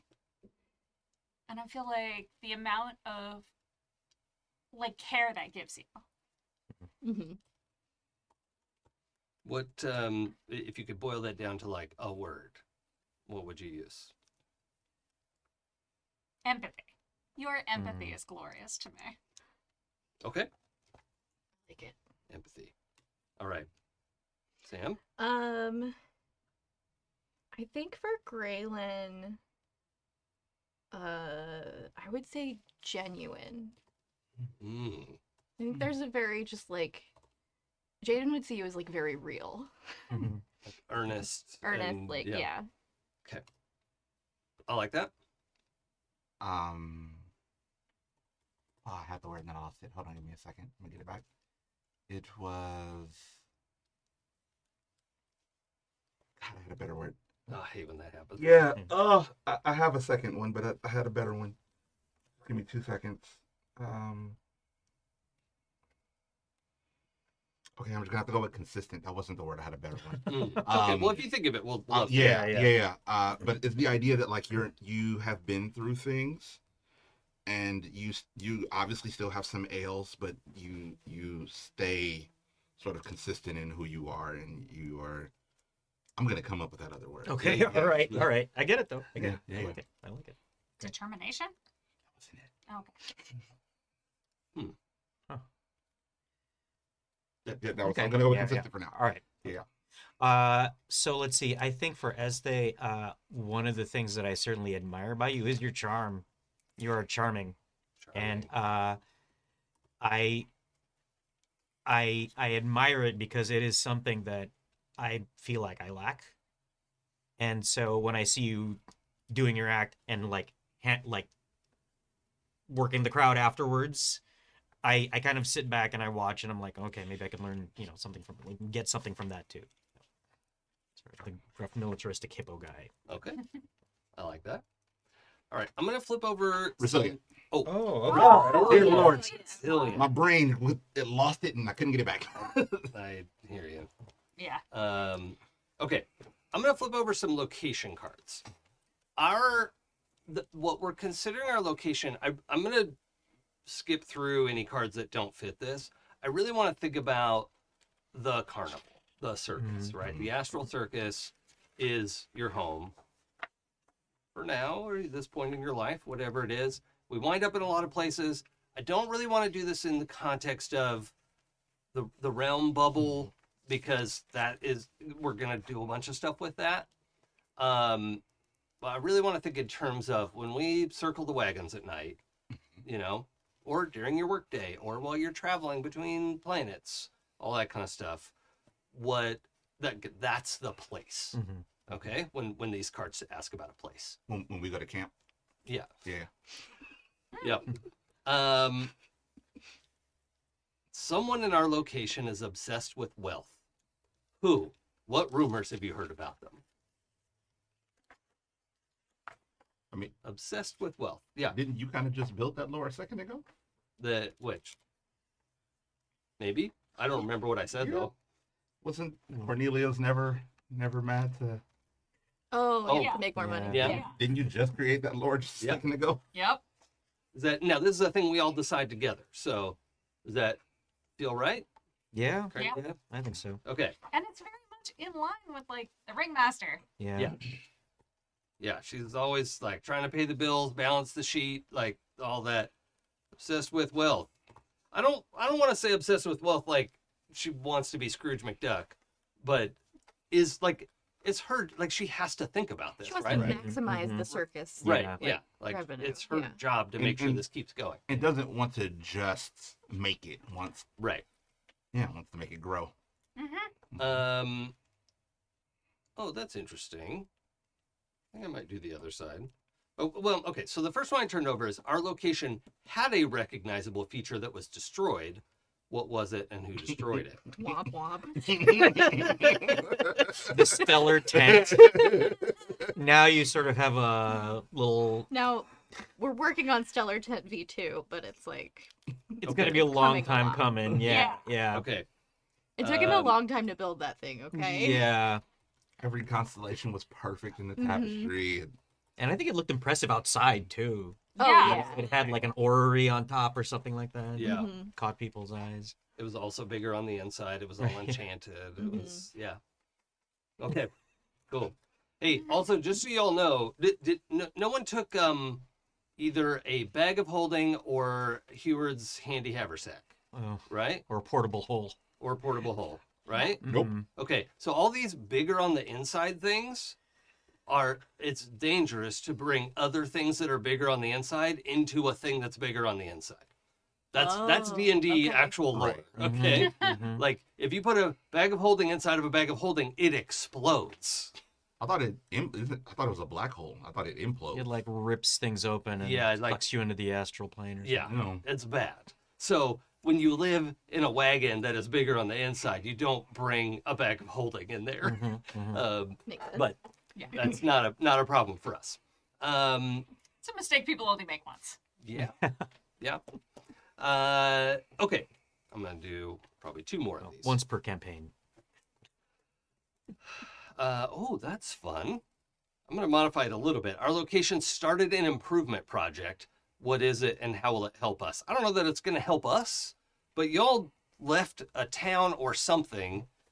Then I know we said it's going to be about the circus, but you got an improvement project started. Like you helped a town get started with something. Mm. And they will remember this. What would we have helped someone Oh. start is the real question here. There are What- lots of improvement projects. Speed, What a if, speed dating tavern. I mean, I was thinking, what if we were in a town in a hot climate? Oh, and this might be a little too close, but it's fire prone. Mm. And so when we set our camps down, Tim and I and, everybody else had to put together some fire safety, precautions. And we kind of left the town with that. Okay. Yeah, I Just kind an idea. Because we're so used to having to deal with your act. That's an option. Yeah. yeah. But I just kind of hate like we come in as outsiders and teach the people about the place they already live. well, sure. Yeah. Like it bothers me on I get that. on a white savior level. No, Yeah. I get that. It's more of a like an improvement project that they needed some help that they wanted to do. So but maybe didn't have the resource or didn't, something like that. is somebody else sort of like foresty background? Just me. Okay, never mind. They sent me to the fields. Yeah. Not like child worker to the fields, but like, Wide open spaces where you can't break things. look, it was only that 6 or 7 times. Yeah. And the time in the library. Those 8 or 9 times. Those books know what they did. I mean, I do have survival, and Oh yeah, you're a druid. he's a Yeah. druid. He's probably been You're in been touch in a with few nature. forests. Yeah. Yeah, he's been in space, but we got some tree time going. Mm-hmm. I was just thinking, some sort of like maybe it's that we not necessarily like set up a community garden for them, but maybe our being there and they were like we saw that the people were really appreciating some fruit vegetable thing that was at our concession stand, and so we were able to like sort of add to diversify Oh the yeah. garden. Oh, yeah. We were able to That's leave cool. Yeah. something behind, which even though I'm a grave cleric, like my forest gnome and druid Mm-hmm. knowledge would be like, oh yeah, no, like here's how you take care of that. Like yeah, go, yeah, Sure. go forth and plant. And Yeah. And then, and then it's like, you know how like when you have like a plant that isn't necessarily native, not invasive, but not native, Yeah. that like it takes like special like, Mhm. oh, and here's what you do to the soil, and here's Yeah, what you do to the yeah. thing. And then like Brutus and I could have like worked on building like the specific irrigation system that it needed. Yeah. That's cool. I love That's that. fun. I like that. Yeah. I think the whole time Cornelia was like, wait, what are we doing? Why are we farming? We're a circus. Wait. The seeds? Yeah. But everybody, the other NPCs, everyone was like, we need like 3 days and we're going to do this. And she's like, but we don't vacation scheduled for next month. Like, that's not on the schedule. I think she's a little bit of a schedule person. That just came up in my mind right now of like, this is the thing that we do. But she was completely outvoted. And yeah, because she's not like a ship captain. She's just your boss. So, okay, that's fun. Let's see if one more. You know what? Can I add to that actually? That last bit. Hey Sam. Yeah. So you said Jaden reads the stars. Mm-hmm. What if you read something that said we should really help these people out? Oh. Also, Yeah. you know, and normally we would be okay leaving, but there was something that compelled us, Yeah. you know, in that reading to stay and help these folks. Yeah. I like that. He got a feeling that like we need to stay a couple more days. Yeah, yeah. And help Yeah. these people out. Yeah. And then the people came to you and Yeah. said, hey, that thing, would it grow here? Yeah. Right? Like, that was delicious. Maybe we could do something with that. Mhm. Yeah, Yeah, I like that that. feels good. Mhm. That's less white savior. I mean, it's like not actually white savior, but like Well, Yeah. colonialism, Yeah. you know, I whatever. don't know. Yeah. It just it always irks me when it's like, oh, okay, these people who've never been here before are going to come in and solve Yeah, the no, problems I of the people totally- who've been living here forever. Totally get that. Yep. Like, Literal crop sharing. There you go. Yeah. yeah. Actual crop. Actual- Yeah. Yeah. Not sharecropping. Crop Yeah. sharing. Yeah, there you go. Yeah. Very different. Then Astral Potato. Thank you, Chad.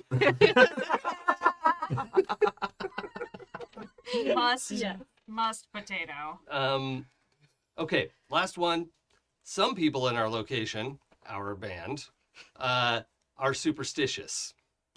What do they believe brings good luck? Okay, now this is different from believing in Kellenvor or things that you get like regular feedback that this is a real thing you can do, right? This is an actual superstition that not all of us have to believe in, but something that if you don't believe in it, you still touch the horseshoe before a show or whatever, right? What do we want it to be? Mm.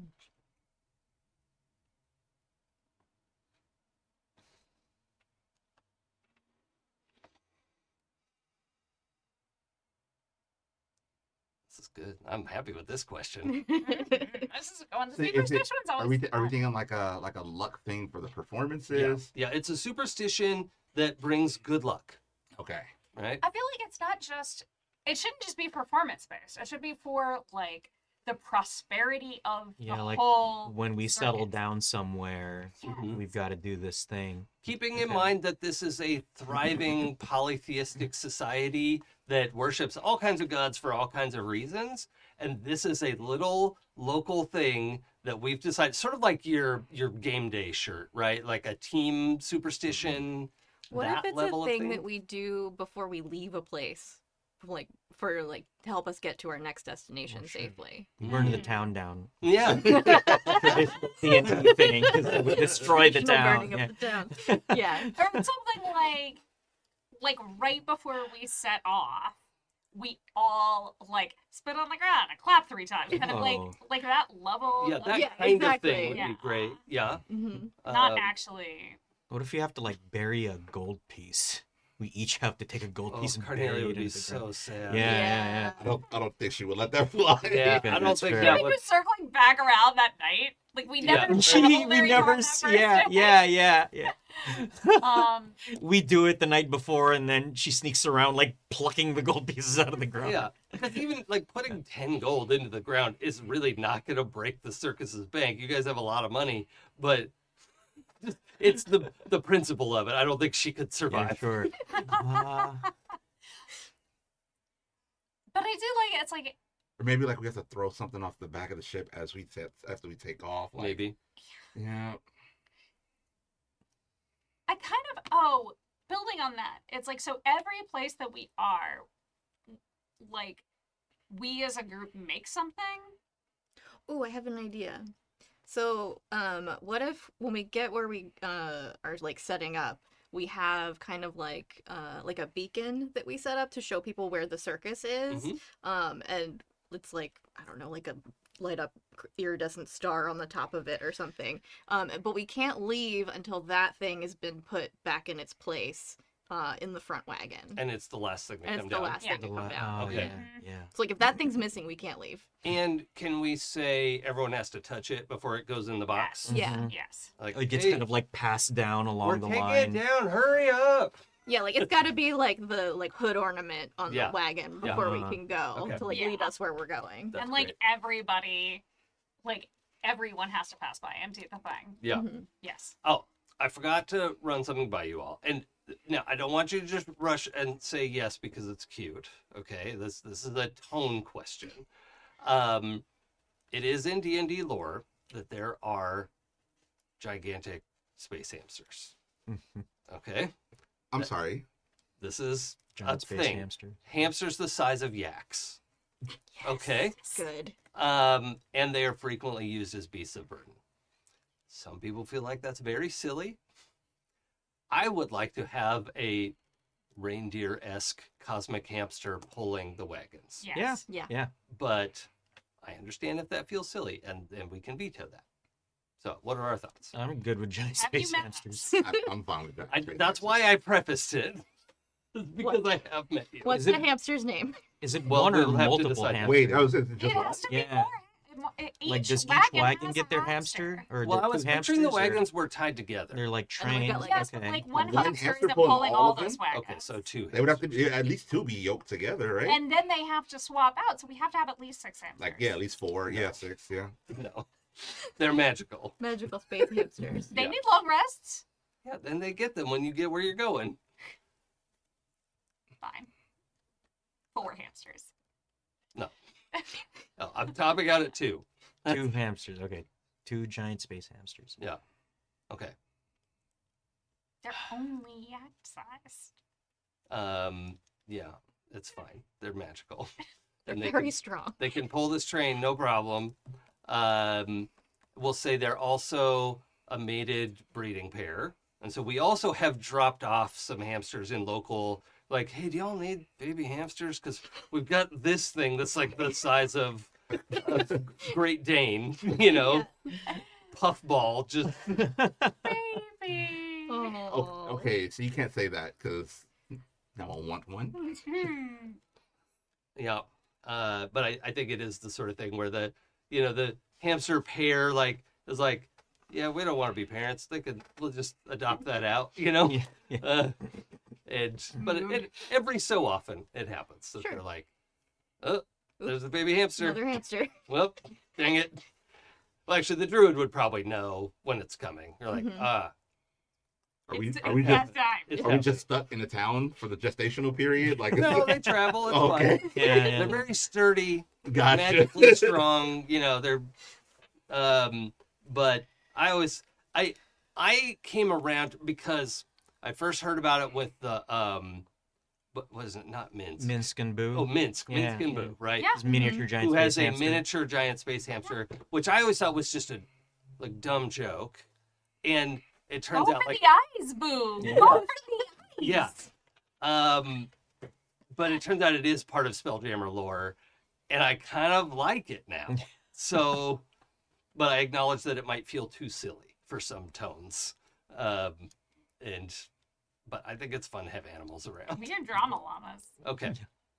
And we also, I think the other thing is we have animal acts. It's probably a magical, like, summon lion, right? So it's not a real lion Mhm. that has to live in a cage or whatever, because that's horrible. Mhm. And these two hamsters are not like sapient level of intelligence, right? They're clever animals, but they're not even like at a dog level of Mhm. intelligence. They probably got big feelings and they like pets, but they're just happy to pull the wagons. And I just Question. had like a vision in my mind of like somebody, like more than once, we end up slinging somebody like who got drunk and passed out and wasn't ready to go on time, and we just slung them on the back of one of the hamsters. Yeah. I love that. And wake up, they're like, yeah. Mm. Yeah. How common is necromancy as a act in this world that we're in? Oh, well, it's common, but in all of my settings, necromancy is much more neutral than automatically evil. No, I'm asking in the sense that if my role at the circus was like, speak to someone beyond the grave, well, people would just be like, oh, that's Tuesday. No, We that's can always- very acceptable. Okay. Not everybody would have a speak with the dead. Right. And normal speak with the dead requires the body, right? Right. And a not decomposed body. I didn't say that this was actually, this is the circus act?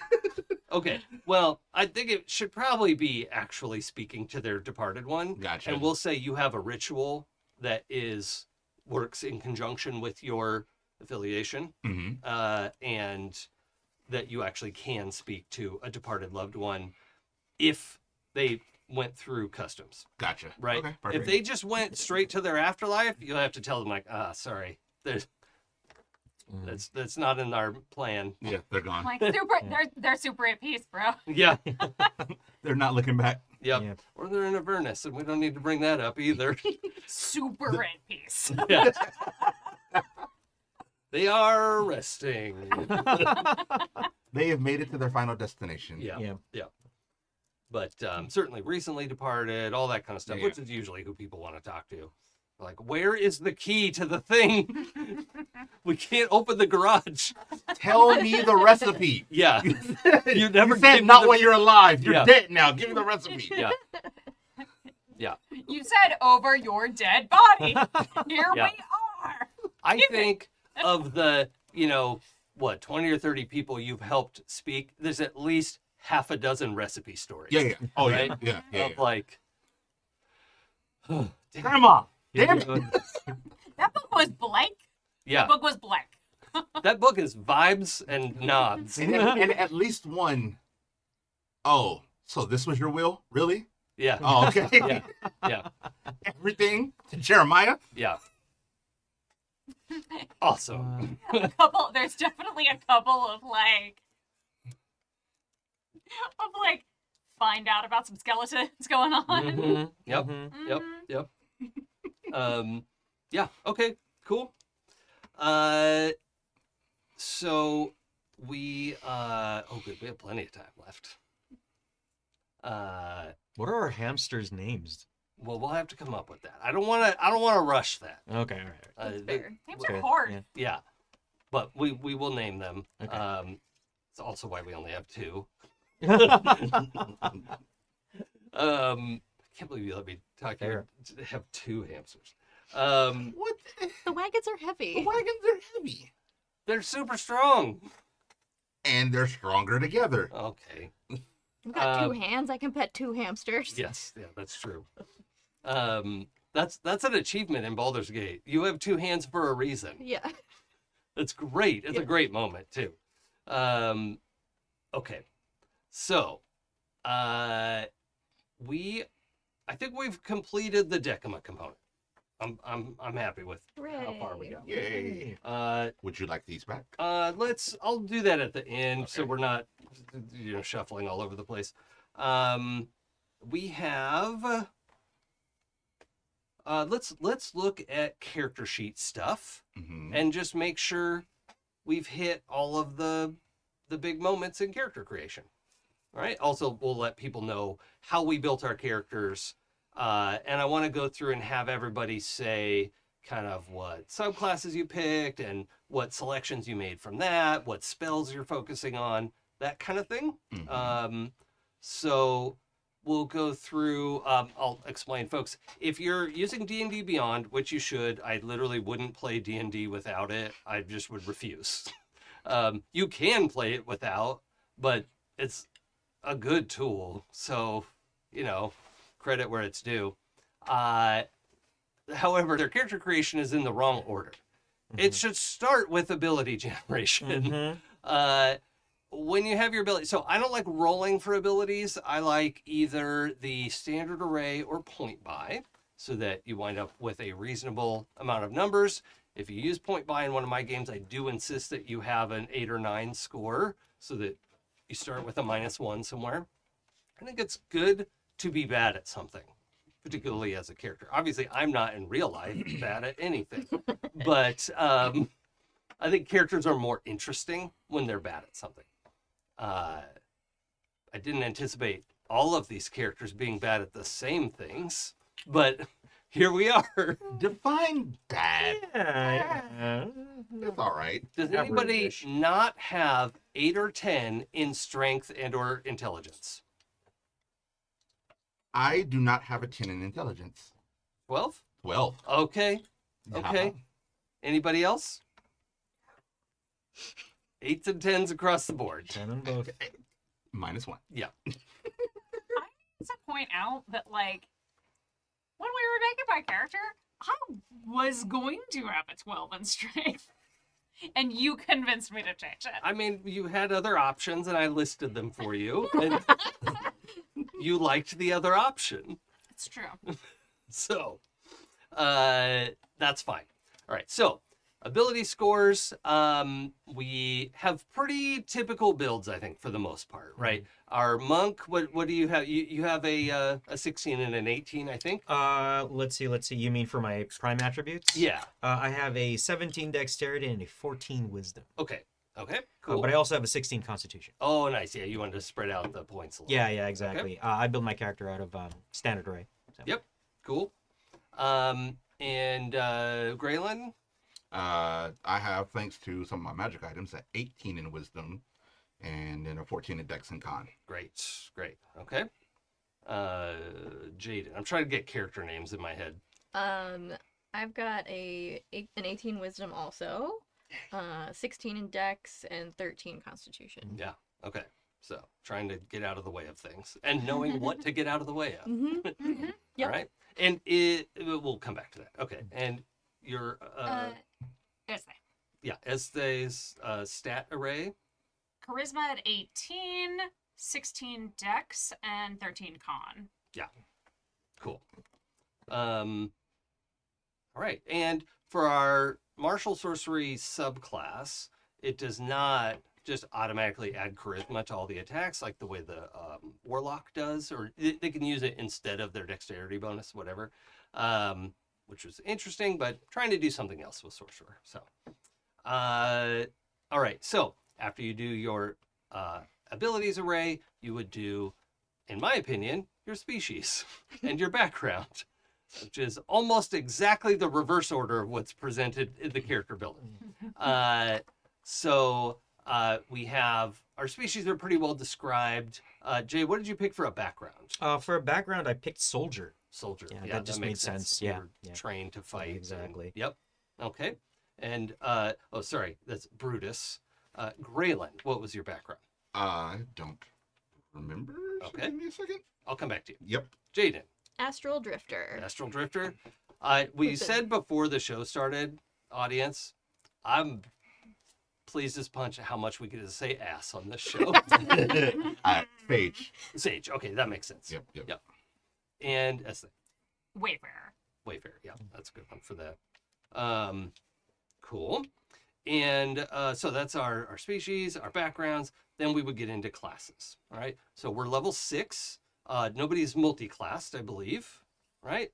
So our monk class. What are some of the choices you've made? Well, let's see. So as a monk, I am a Way of the Shadow. And so I have things like, Shadow Step. I've got a couple of spells that I can cast using my focus points. I've got Minor Illusion and I've got Darkness. Let's see. Oh, and maybe magic items is a good. Oh, place to sure. talk about Yeah. that.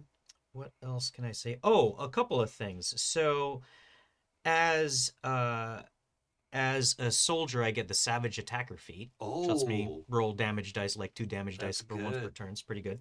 But I also took the Weapon Master feat at level 4. Yeah. And I chose the dagger for the Nick property. Yeah. So that lets me attack, I think, 5 times a turn if I spend a focus point. It's a bunch. That's pretty good. Let's see. Magic item wise, I chose Bracers of Defense because I am probably going to be up close and personal with folks and Top-notch monk choice. I want to avoid as many hits as I can. Yep. But I also chose an alchemy jug and an immovable rod.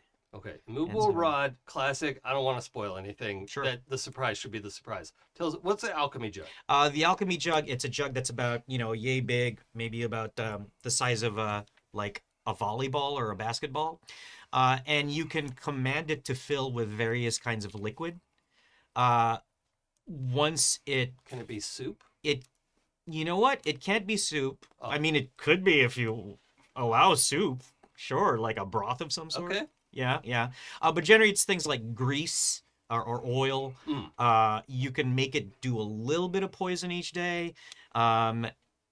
Ale, wine. You can fill it with mayonnaise, water. That's What not about- liquid. And what maybe, about all of maybe those soup. at once? If you let it. Yeah, okay. Sure. Make this sort of slurry, this kind of weird slurry. Yeah. Sure. I think Jay's the only one who hasn't had me as a GM before.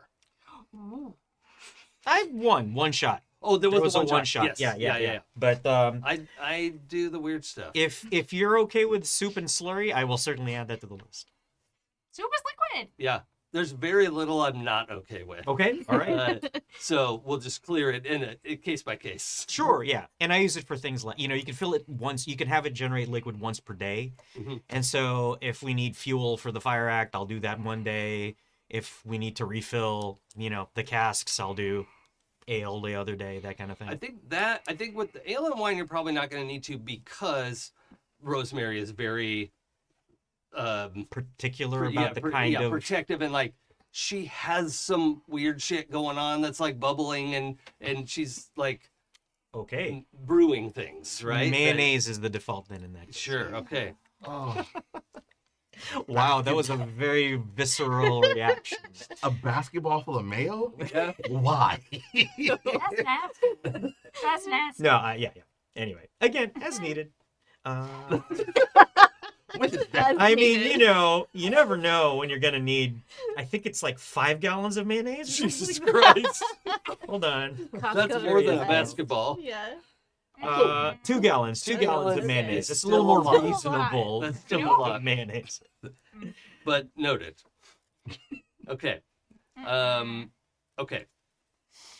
Gralen. Gralen is a cleric. I chose to be a grave cleric.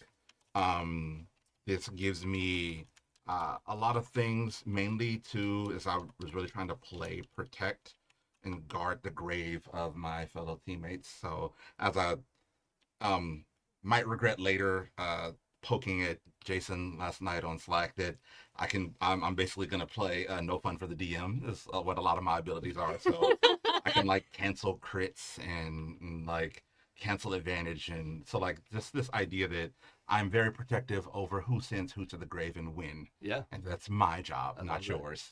And also just making you guys hit incredibly harder. So just kind of backline support. I really thought like I could do a lot of lore with this subclass, and also just try to annoy Jason. So that's Hey, I have fun no matter what, and I follow the school of always be a fan of your players. Right? You should be your players' biggest fan. Cheer them on when they're winning. Cry with them when they're losing. Even when you're the one who made them. Yes, you're putting the bad guys there because it wouldn't be fun if you didn't, right? But you want them to win. Be a fan of your players. Yep. That can apply to every game system forever. Yep. That is, but also guess what I can do? yeah, we talked about it. Everything. And then for magic items, I Power, took power. the rare Amulet of the Devout, which just gives me a boost in my attack rolls and in the save DC, because when I use my spell points, I want them to do something. So, Yeah. you know, Yeah. it's just that choice. And the breastplate. Yeah, it's a thing you wear on your head, right? Breastplate of balance. Mainly again, so because it's really good. It's Because you're clumsy. yeah, just making sure I can stay upright. No, of just again battlefield control. So just being able to go like no advantage or Yeah. no disadvantage. I love Do this your thing. this little gnome in medium armor. Yeah. and a shield. It's just like, nah, no. Yeah. I want to like point my finger and say no. Yeah. And I'm corny enough to have already come up with like little catchphrase lines Oh, for each of my channel fantastic. divinities. Okay, don't spoil No it. spoilers, no Okay. spoilers. So, like each of the channel divinities, when I'm sort of like trying to control the battlefield, he has a thing he says for each one of them. Okay. So, yeah. What are some of your go-to spells that you're preparing each day? Let's see. So also healing, a lot of healing. So the typical healing stuff. Guiding bolt, magic missile, because I was able to get that from the wizard. Oh, nice. Yeah, so I'll Nice. grab that again. Just make sure. Magic missile rips every time. It's so good. Yep. I used to think it was a garbage spell. It kicks ass. It kicks ass. Mhm. But then again, control things like blindness, deafness, just to keep people safe. Hold person so that they can mess up a humanoid. Yep. Aid every morning. Just gather around. gather around. Yeah, some of the main ones. Revivify, because that's cleric tax. If anybody dies, I got you. And one of my favorites that I was able to get, vampiric touch. Grave one's cleric fun. get vampiric touch. That's fun. Nice. Yeah. Now you yeah. do have to get in to deliver it. Yeah, But- yeah. That's as needed. That's not an everyday Yeah. thing, but it's there. Sure. Nice. I like it. What's your constitution again? 14. How many hit points do you have? Good bit. Just curious. No reason. Just a good bit. Enough. 45. Hmm. Yeah, enough. Noted. You're not gonna do 46. Sounds like 5d10 to me. All right, Jaden. Yes. So I am a druid, Circle of Stars druid. Let's see. And that gives me some fun stuff like starry form, which is basically like I turn into a glowing like constellation person that emits light, and I can do a bunch of, I forget what it helps me do, which is kind of neat. Starry Step and Cosmic Omen, which is kind of fun, so I can read the stars. Let's see. Is that the sort of thing where we need to, after each long rest, we're going to roll for Omen or something? Yes. Okay. Yeah, that's the one where I have to roll a die, and then if it's even or odd, I get different Cool. stuff. Let's see what else. And then spell-wise, I kind of we tried to balance it between like healing and support, and then some damage spells. So I have Moonbeam and Call Lightning, and I've got Guidance and Healing Word, Guiding Bolt, Speak with Animals, as a druid, Ice Knife, which if I'm gonna do that, get out of the way. Yeah. Lesser Restoration, Cure Wounds, and Summon Fae, so I can get us a little Fae friend to help in the midst Air of quotes battle. around friends. Fae or Fae, but Yeah. it'll do what you ask it to do, basically. Yeah. Yeah, that's good. It's also, folks, if you don't know, divine casters like druids and clerics get to pick from the entire spell list of their class. So each morning they can prepare different spells. Our sorcerer, on the other hand, has a set number of spells that they've picked, but they're all prepared. All of those spells are always available to the sorcerer. So it's kind of an interesting difference. And we don't have a wizard in the party. Carnelia is a wizard, but their preparation works even in another way. So it's kind of fun to think about.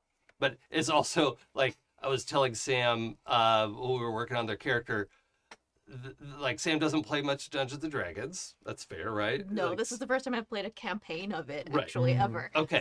So, ever. I was like, cool. You picked the hardest class. that's very Druid. good. Druid. Okay, yeah, let's just go hard and Go play hard, on go home. play on difficult mode. Yep. That's what I like to do. Yeah. So you'll have the most spells to learn, and Wild Shape, and Starry Form, and Luckily, I do know some of these spells from playing Baldur's Gate, Yes, so I yes. have a little Mhm. bit of knowledge there. Awesome. Oh, and then for magic items, I picked Staff of the Woodlands, which is fun because it can turn into a tree. Mm, I just make us a tree, you guys. Nice. And then Surprise tree. Reforestation. And then for my armor, I picked the Zephyr armor, which can make a wind wall. It's kind of fun. Ooh, Yeah. Yep. Nice. Awesome. nice. Okay, Ezthe? Okay, so I am a sorcerer, and as we mentioned earlier, martial sorcerer. So as my core traits, I picked insight and persuasion. As we established earlier, I'm much better at one of those than the other. And as a martial sorcerer, one of the first things I get is a spell list expansions. I get certain spells I know because I am a martial sorcerer. At 3rd level, that's Compelled Duel, Ensnaring Strike, False Life, and Heroism. At 5th level, I got Counterspell and Dispel Magic. Oh wow. Nice. Oh, wow. The subclass design is sort of aimed at being a mage hunter. Is the rough idea that it's going with. So And I also at 3rd level got Martial Prodigy, which means I gain proficiency in finesse weapons. I chose Rapier because the way D&D is set up, why would you choose anything but Rapier? yep. I would say that the cosmetic side of my Rapier leans more into something on the South Asian kind of, rather than your French, Western European. Yep. So stylistically, it'll be that. Yeah. In rule books wise, it's a rapier. Yeah. It's a rapier. It does piercing damage by default, although you have some ability to modify that sometimes. Yeah, and I one of the really fun things about martial sorcerer is I get arcane protection, which Oh yeah, this is important, everybody. when I am not wearing armor or wielding a shield, I gain temporary hit points equal to 3 times my sorcerer level, Oh plus wow. my Whoa. charisma That's modifier. pretty good. Whoa. Oh, And And I gain them whenever I finish a short or long rest. Oh. And then while I have temporary hit points, while I have any temporary hit points, my AC equals 10 plus my dex modifier plus my charisma modifier. Wow. yep, So the first time I run out of temporary hit points, this is important. a burst of force energy is released. It's a little explosion as Just- a just- treat. You explode just a little. Okay. Look, I have big feelings. They're gonna express themselves. And each creature in a 5-foot emanation originating from me must succeed in a dexterity saving throw or take force damage equal to twice my level plus my constitution modifier. oh. Okay. Okay. And if you succeed, you take half. Yeah. So you're a walking bomb. Yeah, Mm. but only if they run out of temporary hit points. Look, I have high dex. And It only won't the annoy first this time. me. So if they run out of temporary hit points and you give them more, that their powers come back, but they won't pop again, right? Today. Okay. Yeah, today. Until tomorrow. Yeah. And then there was an addition to that. Did you see? And the burst can be suppressed if I choose to take half the damage myself as necrotic damage. Ooh. Yeah. Mm. It's like holding in a sneeze. Right. Real bad. It's Yeah. like when you're. I like to think Jason modeled this specifically after me holding in my sneezes. But Wendy does the same thing. So, So as a martial sorcerer, my weapon can act as a arcane focus, and also it's ensorcelled. So I have done a ritual with my rapier that during a short rest, it acts as if it's bonded to me, and I can't be disarmed unless I'm incapacitated. Cool. Yeah. So if it's on the same, or if it's on the same, like a different plane it of gets existence. banished away from you or something like that. So as long as it's on the same plane, as a bonus action, I can summon it, and it teleports instantly to my hand. Do you have the weapon mastery of that? Yeah, you get to pick one weapon. Yeah, you get to pick a weapon mastery, which Yes. you'll probably pick the rapier one. Yes. Okay. So well, it no, is I mean, one- do you get the feat, or do you get does that just come with the class? So you in Sorcerer 1 weapon you are proficient with. Okay. Well, yeah, but I mean, do you get to use its mastery property? Like, Yeah, so... that's a yes. The answer is yes, and Okay. I didn't describe it on there. So Okay. yeah, So you get to use the Vex property of yes, this. yeah. Okay. Cool. So then also my metamagic there are some modifications to metamagic for the martial sorcerer. What I have chosen is empowered attack, which means that when I spend a sorcery point, when I make a melee weapon attack, I can spend a point to add my charisma modifier to the attack and damage rolls. I can choose to do the weapon damage, which in the case of the rapier is piercing, or force damage with the attack. And I can use that with other metamagic options. In my case, the other metamagic option I chose was extended attack. If I hit, or when I hit with a weapon attack, I can spend a sorcery point and roll damage again at the start of my next turn. Ooh. I am the gift that Huh. keeps on giving. Mhm. Nice. The target of the original attack automatically takes that much force damage if they are within 120 feet. And now look, before anyone's like, wait, that's so overpowered. Like, these abilities are modeled, most of them are mirroring what the meta magic stuff does. I call it metaphysique. That will allow you to do wild stuff with a sorcerer. Normal sorcerer casting spells gets completely unhinged with meta magic, and it's fun. It costs, yes. is the idea. But Like, yeah, right? it's not forever. You got to blow through your spell points if you're trying to do that all day, and that doesn't come back until a long rest. So, And Oh, just a quick question. yeah. For no specific reason, if somebody were to, like, I don't know, double your damage, do those two things count as two different instances of damage, or would they? They are two different instances of Ah, damage. boo. So the first one would be doubled. Nah, Yeah. boo.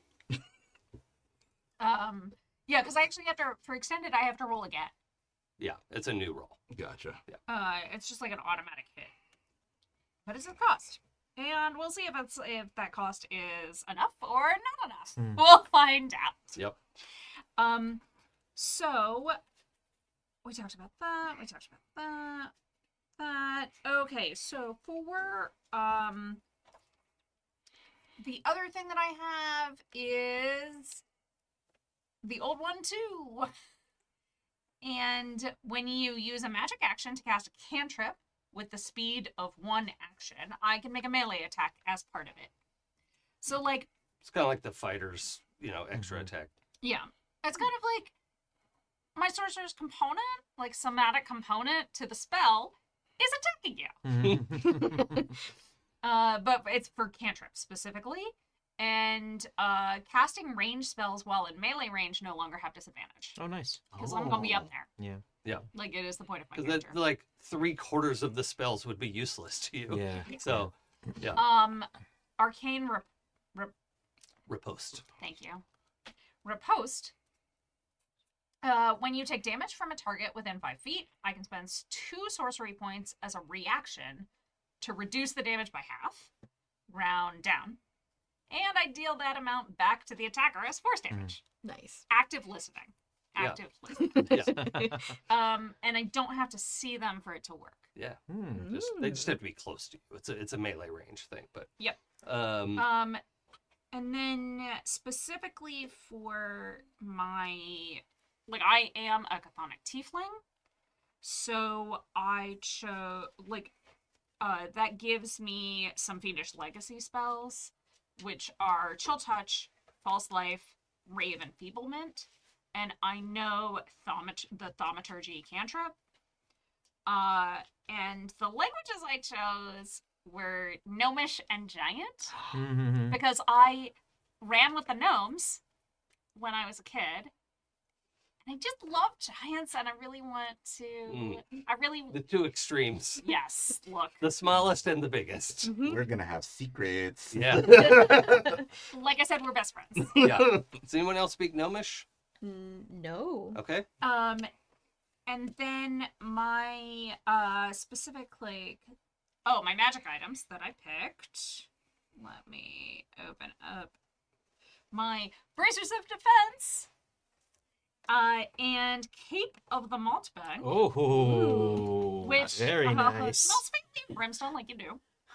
I can cast Dimension Door as a magic action once per day. That's so good. It's good. And personally, just so people are aware, like cape in the loose sense of the word, right? So it is a if you think about it as a long hooded vest that I wear generally instead of a shirt. Perfect. But Good. with You don't need a shirt. No, Who needs shirts? no. Shirts are I've for got quitters. like a long, flowing, kind of trailing Cape of the Mountebank. All right. Fantastic. Beautiful. Okay. Yeah, sorry, the subclass is a custom thing I'm working on, so it requires a little more explanation. And it will be undergoing some modifications, but that is a minor thing. We are still playing D&D. We're also play testing a cool thing. So I just know I'm going to get the traveler's ship. Deservedly, I acknowledge what I am. I'm a disaster to your rules. I think it's amazing. We have figured out a way to channel all of that energy. Yeah. Yeah. Okay. So, and yes, chat. Gralen can speak Gnomish. I was checking whether Jaden or Brutus could also speak, but Nope. okay, That's that's why we're fine. gonna have secrets. Yeah. Yeah. And I speak I'm Giff assuming you as speak well. Elvish. So Jaden speaks Common, Draconic, Druidic, Primordial, and Sylvan. Oh, Oh. that makes sense. You've been around. Yeah. But yeah, you've yeah. kind of forgotten raw Elvish. Yeah, yeah. Right? Like, Yeah, he doesn't. It's like it's rusty. yeah, Yeah. I love that. That was the specific choice they made while they were making the character, Yeah. not taking, because Take the off. Astral Elf doesn't get Elvish automatically, Mm-mm. which was interesting, Ah. right? It was like common in a language of your choice, but Yeah. you know, And he's been wandering for like a long time, Yeah. so it's like learns whichever language he Yeah. needs. you've probably forgotten more of anything that you Probably. than you know now. Like, He probably knows just like a curse word here and there in like a bunch of other sure, languages yeah, too. it's important to be able to cuss fluently. Yes. Cuss, order food. Mhm. Most important things in any language. Mm-hmm. I definitely tried to speak to you in Elvish when I first met you, out of like a respect thing. Yeah, He just looks confused. it's like, oh yeah, Yay! Sorry. yeah. Sort of Wasn't trying to be that guy. Yeah, I was really trying to respect you. It reminds me a little bit, and I'm only joking about this because she would. My partner is Latina and speaks okay Spanish, but not great. But people will come up and start speaking to her in Spanish. She's like, "Wait, slower, please," like whatever. And I know that's like in the back of her head all the time. I'm like, "Oh, I gotta do this more." So I didn't learn Hindi as a child. My parents were like, assimilation. Yeah, that was exactly her Um, household as well. And so when I started learning it as an adult, I was like, I will practice with my mother because that is the safest place to practice this language. So 30 seconds later, she told me she had not laughed that hard in like a year. Oh no. And thank you, because that was amazing. Fantastic. And I was like, I am hiring a tutor Probably a good move. on Yeah, yeah. okay. Okay. Let's we've got a little bit of time left. I've got some ideas. All right. Go for it. All right. All right.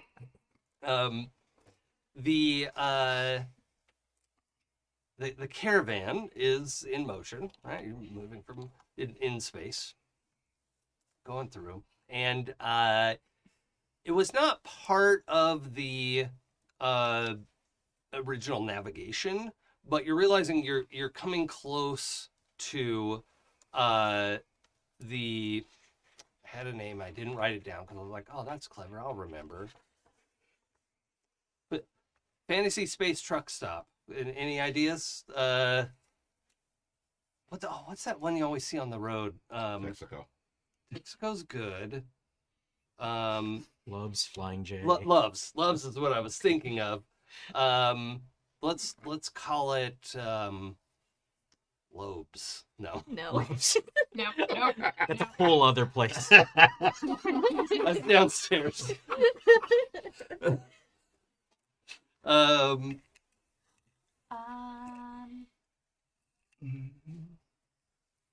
Okay. Let's I mean, Loves is the vibe that I'm picturing. Okay. And I mean, Huckies. why not Loves, I guess. Sure. Yeah, Right? sure. Why? Yeah. That's good. It is a truck stop. It's not a chain though, right? There aren't like No. a ton of these around. And literally there is an orc who runs this place called Lovey, and she runs this place and it does not take shit. So Lovey's ship shop. Yeah. Ship stop. Yes. Lovey ship stop. Lovey's no shit ship shop. Yep. Ships. Hold on, I'm writing that one down. Lovey's no shit Ship Stop. Stop. That's a mouthful. I love it. I'll say. We have adopted it as a warm up performance Yep. Yeah. exercise. Cook from Alice. I don't know. Chat made a suggestion here that I don't recognize. But anyway, the place is fairly well known.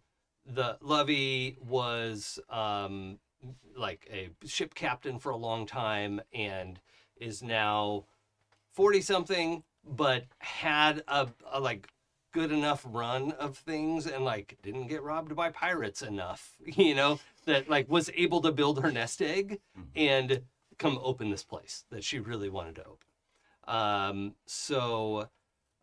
Yeah, it is known for having very strong coffee and very edible food. It is Yep. safe to consume. Truck stops have amazing food for what they are, which is like every other place is closed, and you will never get food poisoning from them. Yeah, that's true. Ever. It's generally comfort foods too. Yeah. Mm-hmm. And it is generally like people just know you don't start shit at Lovey's, right? Because also she will stop that. It's in the name. Yeah. Mm-hmm. So it's just kind of a chill place to show up.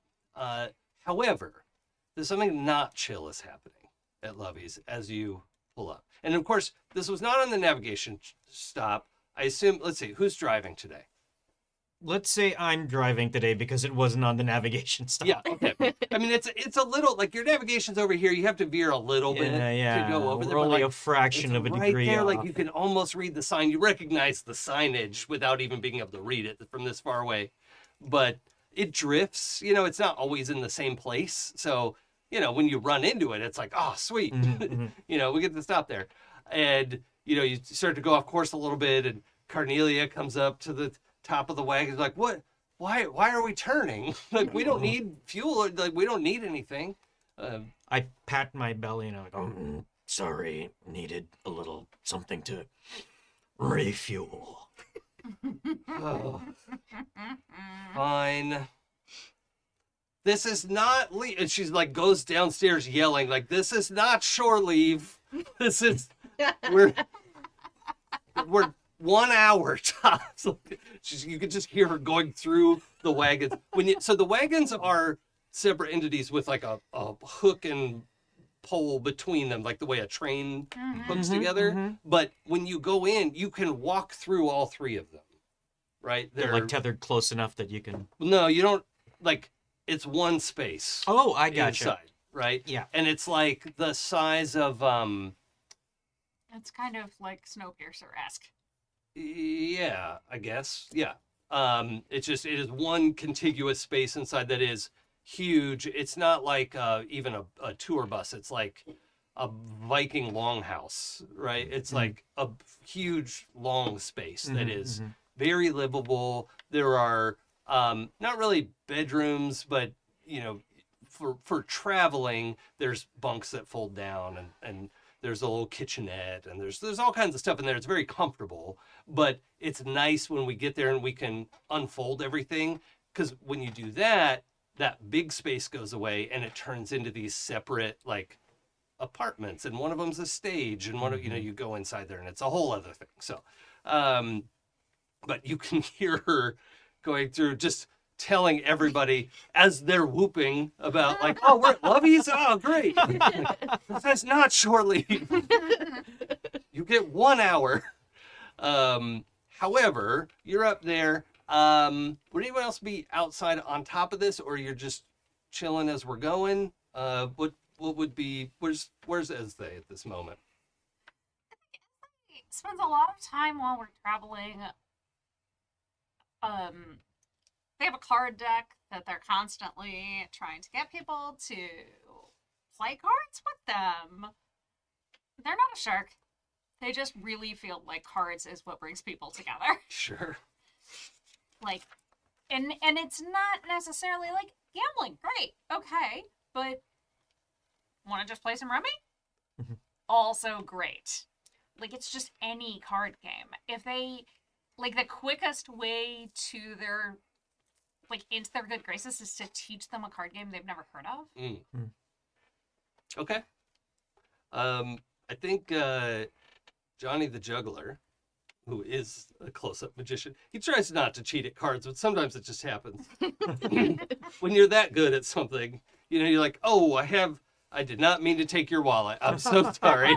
That's Johnny, right? It's just like, I don't know. I literally don't know how that happened. It's just in my hand. He's trying to teach you a slapping card game, right? Like where if the cards match, you have to slap it. But both of you are very agile, right? And like good at this. So it's sort of going well. But I know that you two are a little bit competitive with each other sometimes. So We'll say that, like, I think that at this point, we had people who started with us who are now just spectators. yeah. And then also some other people from the circus have come by and been like, Why are you making all this noise? like, it's like now it's side bets, right? Yeah. Yeah, Tim is running the book on the because he started playing with you guys and he was like, no. All right. So that's happening. Jaden, what are you up to? I think, well, we talked about he likes to help you out with navigation now, so he's probably like backseat driving you a little bit. Okay. Great. Pressure's on. Yeah. I picture you up on the front of this thing like an Old West covered wagon sort of thing. Like you're out on the front in space, right? Is that okay? Are we all kind of picturing the same thing? Yeah. Yeah. Okay. Yeah, Great. yeah. Yeah. And there's a special Spelljammer console that Yeah. you could. I think it normally sits in the middle of this bench, but you could sort of slide it over to one side of the bench or the other of whoever's driving. And yeah. Okay. So the two of you are sitting out front. You're probably also interested in stopping. Oh yeah, yeah. He's like, oh, I know this place. I've been here several times. Lovey is so nice. And just don't start shit. I get relieved at least that I'm not steering us too far off course. Yeah. Yeah. And I mean, and for Jaden, it's probably even like, if this is in our path, it's meant to be. Yeah, exactly. Like we wouldn't have come by this way if we weren't meant to go there. I mean, it's a no shit ship stop, but sure. But it's a Lovey's. Yeah, exactly. All right, Gralen? I'm definitely at the card game. Yeah. I'm not playing. But Oh, you're I'm betting? I don't even know that I'm necessarily betting, Okay. but I'm like trying to really take in there's a lot of fun here. People are really having, and I want to be a part of this. So like I'm like front and center, like leaned up on the table, like watching this whole event, just like, oh, you guys got this. I'm not rooting for one side or the other. I'm just Can you do a perception check for me with advantage? ooh. Definitely rooting for me because I'm your best friend. Yeah, but I don't really care about winning and losing. I just want the fun to keep going. Perception. I need to add perception. I don't remember what. Okay. Oh, yeah. You said with advantage?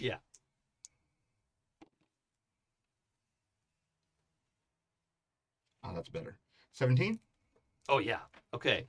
You see, before it's happening, the cards are coming down, and a card is coming out of Johnny's sleeve. He is setting up a slap that, and he doesn't seem like mad or anything, right? He's just like, it's gonna come out when it's like whatever. It's a queen in his sleeve, right? And he's just waiting for a queen to be out on the table. So Can I play that like in game, like gamify that would be him getting advantage on this next play? yeah. Okay, can I use my channel divinity to cancel it? Yeah. Yes.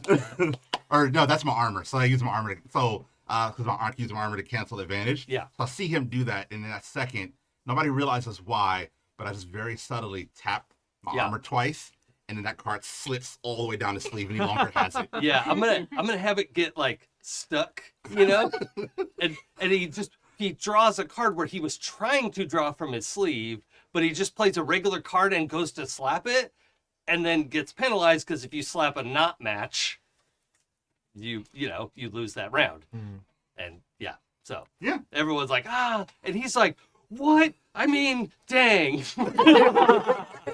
I mean, that's fine, I guess. I gotta go to the bathroom anyway. And he's gonna be in the bathroom like, what in the what happened to my sleeve? Like, how did this get sewed in there? Yeah. What is this? I love that. There's a giant horse bear dog sitting next to me, folks, if you're watching It's the a video. giant space hamster. Yeah. It's a Giant space hamster. and I have to give pets. Mhm. So, okay.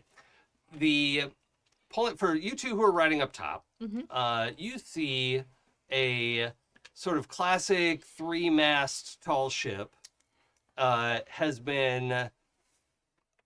not arrived at the landing area, right? It's sort of above because another ship has sort of like pulled in front of them and stopped, not just to like take their spot, but is like, you don't get to come in here. And so they're technically not at Lovey's yet, right? It's very close, but this happens sometimes, right? So the 3-masted ship, and then we have this other one that is, it looks more like World War II battleship kind of vibe. Like it's metal. Old Ironsides. Yeah. It also, well, let's see. Roll both of you roll history for me. Okay. It's a DC 15. Ooh, no, it's a 5. Okay. Okay, wait, I'm bad at this. What am I rolling? 2d10 Okay. This one. plus your This one. history bonus on your skill It's list. 0. Okay. He doesn't care about that. Yeah, this is a tricky one to notice. Oh, I got a 9 and a 10. Oh, so- that's a 19. I got a 19. Okay. We did not decide on our crit range. Oh yeah. Oh, yeah. So with 2d10, obviously the crit range changes a little bit. We can leave it. These are our two options. We'll cover this and then I'll tell you what's happening at Lovey's. No, and I'm going to also include the crit range for regular skill checks. That's kind of an optional thing. Normally crits just apply to attacks, but I like having them apply to skill checks. So that's a thing that I do. We have a couple options. So to roll a 1 or 20 on a d20 is approximately 5% chance. If we take 2, 3, 4, because you can't roll a 1 on 2d10, right? If we take 2, 3, 4, and 18, 19, 20, together, those are each about 5. It's like 5.5%, something like that. So that would mimic the d20 probability. Alternatively, we could say, let's take 2 and 20, and then say crits are way more valuable, right? I like both of these a lot. I don't have a preference because I like them so much. One of them mirrors the system that we're working with, and the other one leads to more extreme results, but will happen less often. So that is what we have to decide, because This is either a crit right now or it's not. True. Right, right. So, crit more often or crit better? Yes. Yeah. Yeah. Those are the options. My instinct would be to go for the more often because I roll bad usually, but that's just me personally. That's fine. Yeah, we can do it democratically. I kind of like, so I managed to talk myself into both these options. Yeah. That's my problem too. That's why I can't decide. But I think I'm landing on critting more often because it will feel bad every time we get a thing that like could be a crit that isn't. Yeah, every time you get 18 or 19 and you're like, ah, dang it. Yeah. Yeah. The gambler in me says crit better. Yeah. But the character I'm playing says crit more often, so I can tell you no more often. Yeah. Yeah, that's true. Actually, if you have abilities that are centered around crits, you probably do want the 18, 19, 20. Mm-hmm. That makes sense. Yeah. What's your feeling? I'm good with the expanded ranges. Okay. Yeah. Okay. So this is in fact a critical success on your history check, and you see this great big metal ship has a series of characters on the side of it. What are the languages you speak again? Sylvan, Draconic, Primordial, and Druidic. Okay, so we'll say this is in Draconic, and it is a phrase. This is called the Royal Intrepid Shipping and Exploration Company. Okay. And name of the ship. Let's say it's the Sea Witch. Okay. Thank you, Starbucks. So the Sea Witch is parked in front of this other tall ship. Okay. And you can see there are people on deck of both ships shouting at each other. You can't really hear what they're saying because it's far enough away, but you can see there's kind of a mix of people, like different species and whatever, on the Sea Witch. Okay. And on the wooden ship, there are skeletons on deck. And Oh. they are pointing and talking, which is unusual. For skeletons, Yes. yeah, in my experience. Yeah. Mhm. Oh, and actually, in common, on the side of the wooden ship is emblazoned Brine 1. Brine 1. Yeah. Okay. I don't know her. No, you probably wouldn't. I think I'd ask Brutus. Brutus, do you know anything about the Royal Intrepid Shipping Company? What does that say? I gaze at the ship. I turn to you and I just shake my big hippo head. Whoever they are, they don't like these skeletons very much. Does that stop us from stopping? No. It just is interesting. You haven't seen these things before? Weirdly, no. Would I have seen? Well, you're familiar with the Rise ships. Yeah. Yeah. Okay. I mean, I've encountered the Rise ships before, but I don't know anything about this Brine 1. Well, I think as long as the Rise folks are okay, that other ship doesn't seem to be doing more than annoying them. You're right. I think I'm inclined to mind my business. Yeah, I think I'll give you a nod and gesture that I'm just gonna bring us in a little closer. Maybe we can see what's going on better. Yeah, maybe eavesdrop a little bit. Yeah. Okay. Exactly. Cool. Exactly. Cool. Gralen, I need you to do a let's roll your wisdom save with advantage. Wisdom save? Yeah. And something's going to happen here no matter what. I'm just gauging. Yikes. So 15 is higher. 22. Oh my. Yeah. Okay. You gave me wisdom. That's Yeah. the thing. Yeah. So you know, are pulled out of, you know, you're watching this great game, you're super involved, you know we're going to Levy's, like, that's great. but then you get this like pulse of a disturbance in the force, but it's not. It's just you sense death in a way that feels odd, and like you get this pulse, and it has a like Kalimvor stamp of approval on it, of like, hey, this is a bunch of death that is okay. Okay. All right. Whereas there are plenty of necromancers who would not get the stamp of approval because they're doing heinous acts that are inappropriate. Lucretius is a necromancer, but she has contracts signed with people that are fair, and she has agreements. She doesn't animate dead people that weren't part of her circus.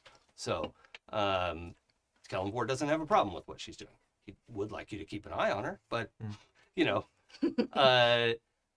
so yeah, you just get a sense of like, wow, there's a bunch of death. Oh, it's not that a bunch of people died. Right. It's that there is death nearby, and it's okay, but it's still weird. I think so. The way I kind of flavored it was when Kalimvor was calling me to do something, Mm-hmm. I feel this sense of like death imminence. Yeah. And it's like I'm supposed to go there and either usher someone Yeah. or kill someone, like whatever it is. Yes. And so I just get the sense of like there is death. Yeah. I don't feel a calling. They're And just actually, no, I'm going to amend that. You're right. You actually are called to introduce yourself, oh, okay. right? So it's not that they have the stamp of approval. They have a provisional visa, right? Got you. And you need to check in with them and see if they'd like to talk about Kalimvor. Is no. No way. Is the helm the only place where you could sort of see? Like, is there a deck I could go and see, or would I have to like go to the helm? Yeah, well, you just have to go outside because I don't think the windows in here look out on the actual outside of the ship.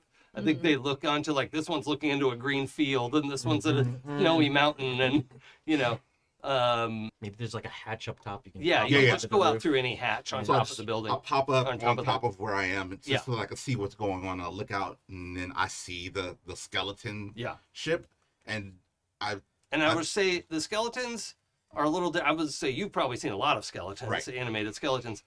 These ones have in their skull is this glowing blue light, right? This shines through their eye sockets and their mouth and the oh, out their that's weird even for me. yeah. And when they're talking, it pulses, right? So you can kind of hear that there is shouting. You can't really hear what they're saying yet, but Well, I'll first think to go do something, but then I notice we're going that way, so I'll just wait until we get close enough. But I'm aware. I'm noticing. okay. Yeah. Cool.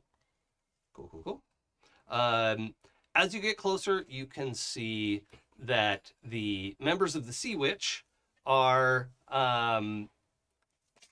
shouting at the Brine One that they don't have any place here, that you're not welcome here. Turn around, don't stop. And the members of Brine One are saying, we need a fuel stop. Like, this is the closest, like we need stuff. And, and they're even like, we're not going to eat your food, you filthy meat sacks. Like, they're getting pretty mad. I think is reasonable, personally. And they're insulting the crew of the Sea Witch. And it feels like the Sea Witch is going to escalate. This is, well, let's see. The three of you at least have pretty solid wisdom scores. Yeah. The vibes are bad. Yeah, the vibes are This is going bad. bad. Like, Yeah. Brine 1, the skeletons are angry, but they're not, like, rolling out the cannons or anything. Yeah. Technically, the cannons aren't out in the Sea Witch, but it wouldn't be hard, right? Like, and especially, Jaden, you've seen these big metal ships before, Yeah. and they can deploy guns quickly. Don't love that. Yeah. So, and this little wooden ship would just be obliterated. So, Yeah. And we can hear what yeah, they're now saying you can now. hear this, like, insulting and we just need to get fuel. Like, Yeah. Oh, well, that's not okay. They're just trying to stop them because they're skeletons? That is that's the most reasonable pickup from that. Do I hear you pop up on the Yeah. rooftop? Yeah. For sure. Okay, I'll turn to you and I'll say, Friends of yours. No, but I feel called to at least check in on them. I think I want to stop and make sure everything's okay to some degree.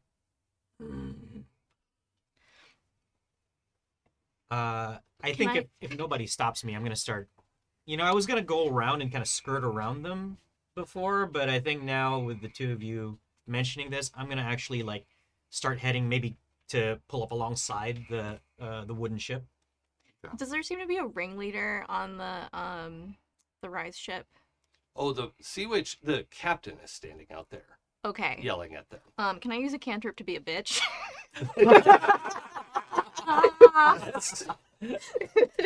I would like to use message to whisper to this guy that needs to shut his mouth. Oh, okay. Now I want to clarify. Are you pulling up to the brine one Brine one. on in between the ships or on the far side of it? Are they like kind of facing each So other, the sort of? brine one is facing the broadside Of the of it, so sort of a sea witch? T. Yeah, alongside, so parallel to the brine one, perpendicular Okay. So to you're the sea also witch. pointed at the Sea Witch. Yeah. Okay. Yeah. We're on their broadside. Yeah. Ah. Yeah. Now that is also where all their guns The- are. That is the where all the cannons guns are, are. yeah. Yep, that's how that goes. That's how that works. So, all right. So you're Yep. you're pulling it. It takes a little bit of time to close that distance, but and the hamsters are like, there's a boat that like I don't want to go too close to that. Oh, like sure. they're not good at reverse. Right. I'll give us enough room to, make I that know. turning radius. if It's we more got it. just I want to express their Sure. like, I don't want to get stuck. I can't back up. That kind of vibe from them. So yeah, you cast We've been through message. this before. What? Tell me again what the message is. So the message is basically, like, you don't want to do this. Lovey's not gonna like what you're doing right now. You're being an asshole. You need to cut it out, or you're gonna get banned from this place. Okay. Does anyone remember? Does message allow for a reply? It Yeah. does. Okay. They can Yeah. reply in a whisper that only I get to hear. Okay. So the captain whip their head around and are staring you down from this distance, whatever. But they know where the message came from. Yeah. And they whisper back, "This is none of your affair. We're not at Lovey's, and these abominations don't belong here." Do my whisper I get one, right? Yeah, but it's a cantrip, so you can do it again. Yeah.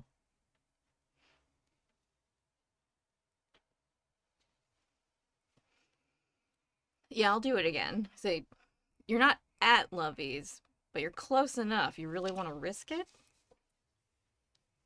Lovey will be compensated if necessary.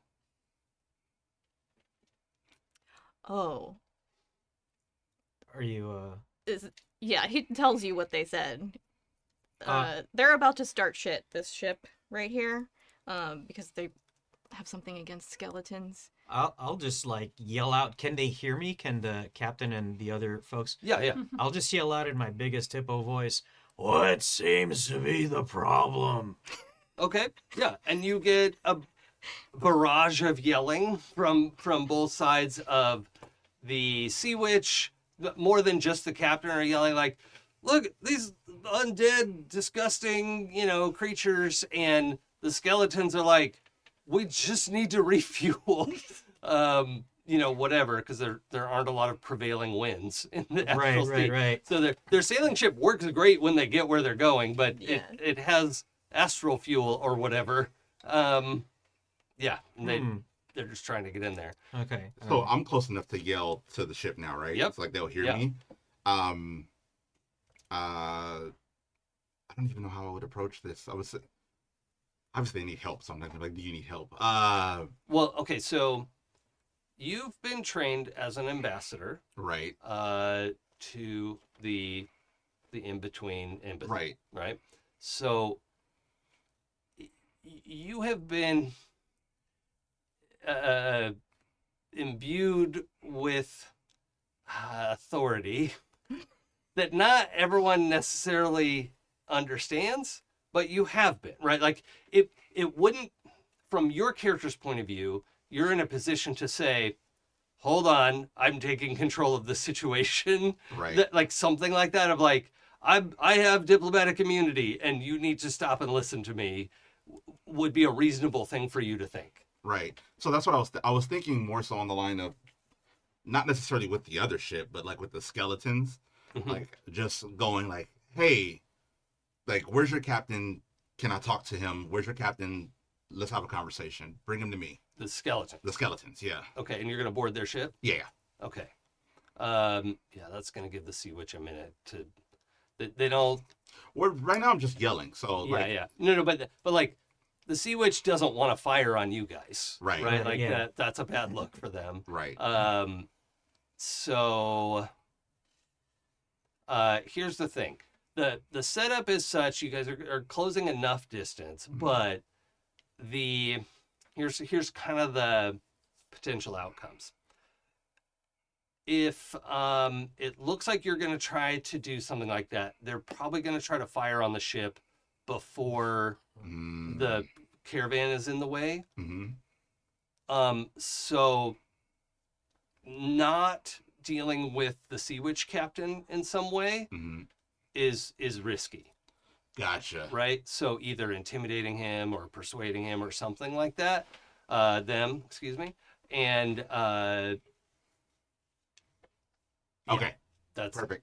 So then I'll yell out to the Sea Witch captain, right? I'll yell out, these skeletons have the blessing of Kelimvor. Let them go on their way. Oh shit. Okay, now that's good. That's the right thing to say. Let's have you do what? Do you have persuasion points? Intimidation? Let's see. Where are all those charisma things that I probably don't have? Nope. Okay, but you have thaumaturgy, right? Yes. Okay, so let's invoke that because you're Okay. invoking the name of your deity. Right. That'll still give you advantage Okay. on the. Do you want it to be persuade or intimidation because the outcome matters? Probably more so persuasion. I don't know if I'm Okay. necessarily intimidating him. Yeah. Okay, more of a like, you just back up. I'm taking control of the situation, not back up or else. Right. Okay, all right. So let's roll that with advantage. And is it just +0? It's plus 0. Raw dice. Raw dice. Okay. That's not a good number. Okay. That's a better number, but still not great. 10? Oh, okay. So 10 doesn't miss it by a lot. I was going DC 12. Okay. But it misses. Hang on a second. Oh. Yep. I got a thing. Yeah. My Cosmic Omen, I rolled even.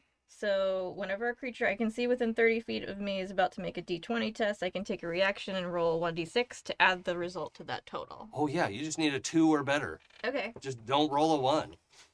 1d6. Don't. What? But isn't it 2d10? No. No, I roll Oh. 1d6. 1d6. To add do a yours. bonus. Yeah. Gotcha. To give you a bonus, yeah. Mm. It's a 2! Hey. There we go. Okay. That's all we needed. Okay, that gets you to Just 12. Winning! Yeah. Yeah, that's great. It's a low DC because they're not at war. You know, Right. they haven't actually started fighting. It's more like a Casual racism. yeah. Yeah. So the Sea Witch just backs off. And it seems like they're not even going to go into levies now. Like they're just pulling away, and they're also not like motoring out of here. They're just backing up. I know this move. So Mm-hmm. we're not sure what's going to happen next. On the broadside of this ship. So what's next? And now also like Carnelia is up on the roof, up on deck with you guys. And let's see, would any of these other people? I don't know.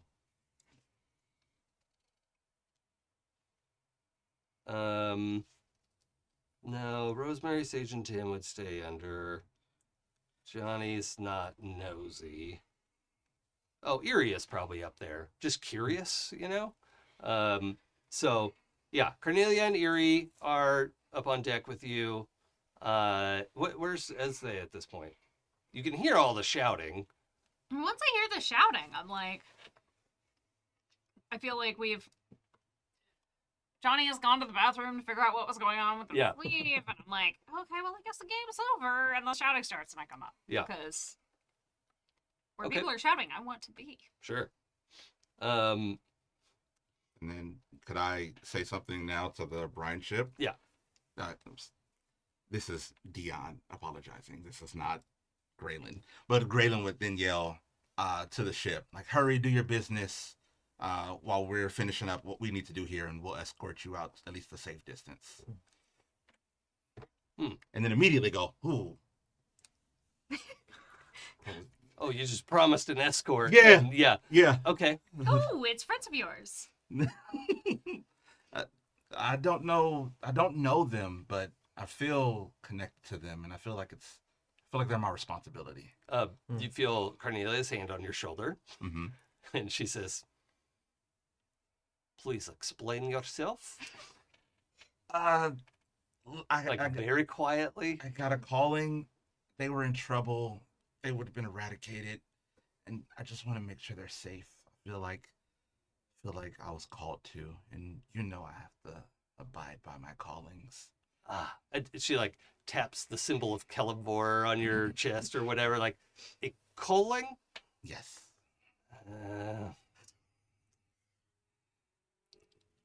All right. Hopefully they're going the same way as where we were going. They probably are. They came in this direction. Infinite direction possibilities. Unlikely. But possible. I am sure they'll be happy to come with us. In our direction, because they'll be our friends. Surely. And Eerie just watches all this in silence, right? It's like stands stock still and just the gears are spinning and is doing like a little bit of a tennis match, right? Just turning his head back and forth. And just remains there. Like Cornelia goes back down below and you're moving along and the brine ship is like, oh, okay, yeah, we'll be quick. Great. Thanks. And I didn't say we were going to their destination. No. Just to make sure they aren't being followed out of this, out of lost the name. Lovey's. There it is.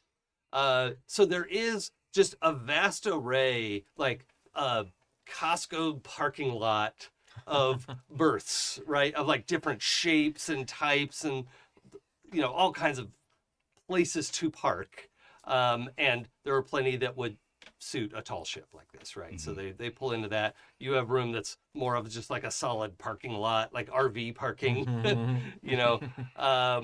and they are, I think it's probably a bunch of little like, what do you call them? Like automatons, right? That come out and bring the astral fuel. I don't know. I think that's a thing. I don't remember, but space juice. Yeah. Astral juice. Or like It's worse. refilling like the air bubbles and. Well, they don't need the air stuff. bubble. Oh, okay. Yeah. Yeah. It's astral. Well, yeah. Well, But no, I mean, because they're skeletons. yeah, but I mean also like the other ships that come in there, like that's the kind of thing that. These That is the constructs kind of would thing do. that you would stop here for. Yeah. But they Little have some autonomes. sort of like refueling thing. Yeah, there's a bunch of like autonomes and other little automatons that are like, burp, burp, burp, burp, burp, and they, bring out the things that they need. It's And a pit stop. It's literally Yeah. a pit stop. Like the cast robot comes along and like like taking the wheels off. Fills Like, the where do these water, wheels yeah. come from? What do we use those Why for? are you putting wheels on? No. Just bolting wheels onto the side of the ship. It helps with the aerodynamics. No, air. Astral dynamics. Yes. there you go. Okay. So, the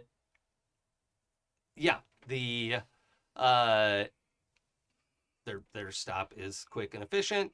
You all didn't really need to stop, so We were promised an hour. Well, but you don't have. You just promised these guys that you would Damn it. escort them out of here as quickly Damn as it. possible. You just told them to go as quick as possible, and that know. we would escort them out. Ah, didn't think about that. We've got time to get a snack, right? Well, yeah, I mean, you do have the physical time it takes them to refuel, Yeah. but it's Okay. probably like 20 minutes. Yeah, that's I fine. can talk a lot of shit in 20 minutes. I'll hand you like a few silver pieces, Mm-hmm. and if you're gonna go over and pick something up, I'll ask for you to pick me like a meat stick Okay. or something. Yeah. But I'll stay, and I want to keep an eye on this other ship. He does make a joke about you asking him for a meat stick. I got a meat stick for you. I mean, you know, Thought you'd The never kind you- ask, Brutus. And don't you think he has a crush on you? Yeah, exactly. Yeah. The kind that fills your belly. Nope. I mean, the kind Well- that you can eat. Well, I mean, like Well- a turkey leg or something. Oh, okay. Oh, um, you want a snack, not a snack. I nod sheepishly. Okay. I also love the idea of this, like, the vibe is truck stop, but inside is like medieval fantasy fair, you know, of like turkey legs Yeah, and yeah. Meat pies. mugs of mead Yeah, and like spits of Yeah. like sides of beef or something. Yeah. so Here, you know what I want. I know what you like. when you like burp, like touch the deck, the thing lands. It's not done rolling yet. Tim sprints out of the caravan and is just right into the snack center. Like he needs road snacks. He's a 20-year-old kid and has needs food. He comes back with like a whole string of sausages over his There you shoulder and just a bunch of stuff like loaves of bread and cheese. He's got a whole wheel of cheese and he's running out like he stole it, but did not because somebody would have tackled him. Right? But the string of sausages trailing behind him in the wind, you know. Yeah, your quick stop is achieved. Anything else we're doing while we're here? I do want to gossip while I'm in there. Okay. It's just like maybe to the cashier who works at Lovey's or whatever. Just like, did you hear the rumor of what just happened? No, we couldn't tell who was parked out there. What was happening? Yeah, apparently the captain of the sea bitch out there. That was good. That was good, dude. Like people in line behind you are like, yeah. Bravo.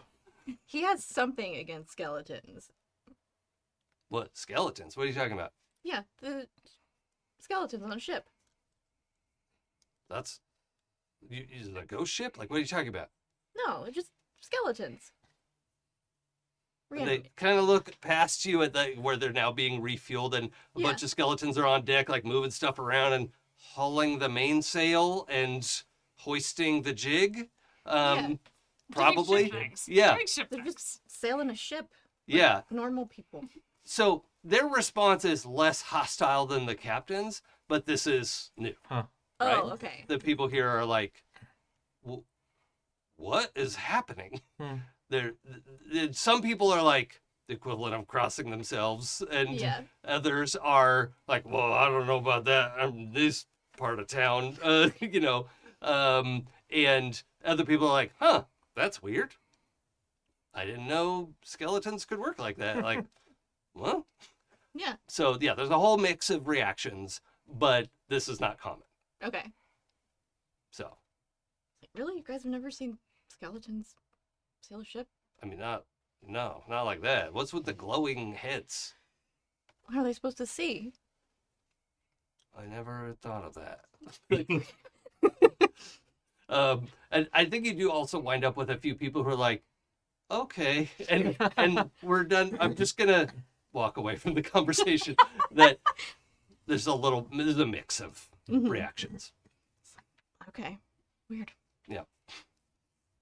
So, anything else?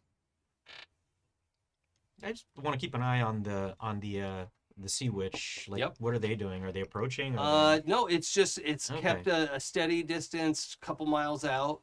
Like Okay. it's far enough out that like you can see it, but you know, in the dark of astral space, Actually, astral space is very colorful. Yeah, yeah. So never mind. Yeah, you could see this great big metal ship up there that is just parked, and its broadside is still facing here. But I mean, it's not in a million years they would fire on levies. Like that's wild. Yeah, I'm just gonna keep my eye out on the Brian ship. And Okay. Sort of. Do you want to go and talk to their captain or anything, or? Once they finish, like they settle down and stop, sort of. Well, the captain's not doing grunt Oh yeah, work. that's true. That's true. Yeah, but yeah, You can tell because he's got a hat. Does it have a feather? Yeah. Okay, then yeah, that's the guy, or like the person. Yeah, it's he, him. Yeah. Okay. So I would go ask like, where are you all headed? Where are you? Oh well, we just made a trip out to the bones, and then we're no pun intended, but we're headed back to the Sword Coast. Thanks for intervening back then. I don't know. We've been having some trouble getting established out here. How is it that you all came? Oh, you haven't heard about Brian? No, I'm not aware. Yeah. Okay. So off the Sword Coast, it's kind of a long story, but a necromancer happened, and then he got killed, and then we didn't go away, and we got like this. So I'm myself from when I was alive, but now I'm this, and I'm not alive. But You all So are. you are the captain now, is what you're telling me. yes. You all are at peace with your current standing. You are. Yeah. You are. Yeah. It's we actually had a whole incident where some wild church on the Sword Coast was trying to resurrect us against our will, and we're just, we're like this. This is fine. We're just gonna live our lives. It's like bony clacking shrug, but also they're moving stuff around in the hold and like making room for fuel, and you could see like at first you think they're like logs or something, but they're these great big bones that are in the hold of the ship that must be what he was talking about. But Oh my god. Are those giant bones? yeah, did you go up on the deck? Yes. Yeah, So, okay, sorry. okay. I will definitely be No, sticking that's close great. to my Bestie. bestie. Yeah, I love it. The captain turns like, well, yeah, there's a giant's graveyard, the bones.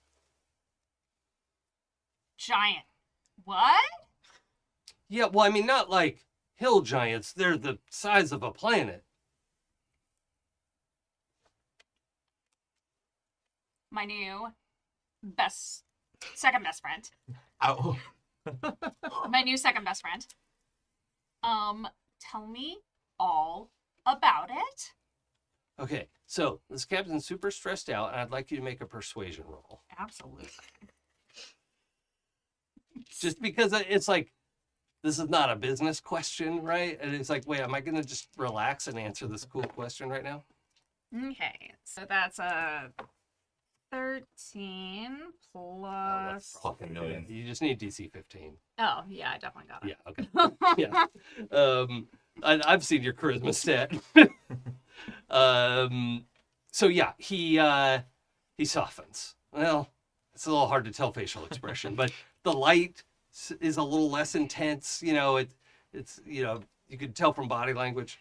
He says, yeah, sorry, I should have. Hi, I'm Captain Grady.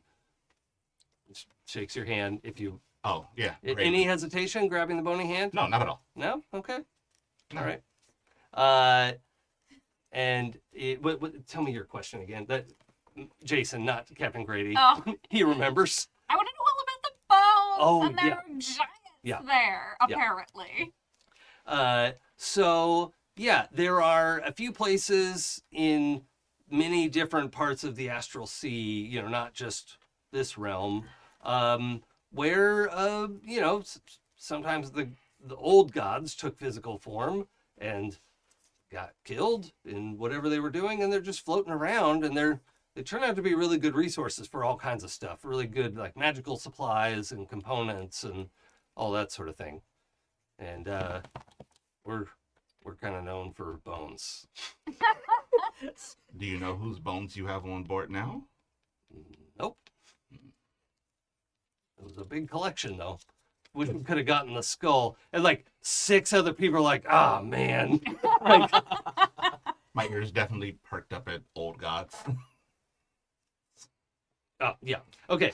So, we are, it's well noted. We're well over time. Okay. Sorry. I want to pick up at this spot next time and we'll get going.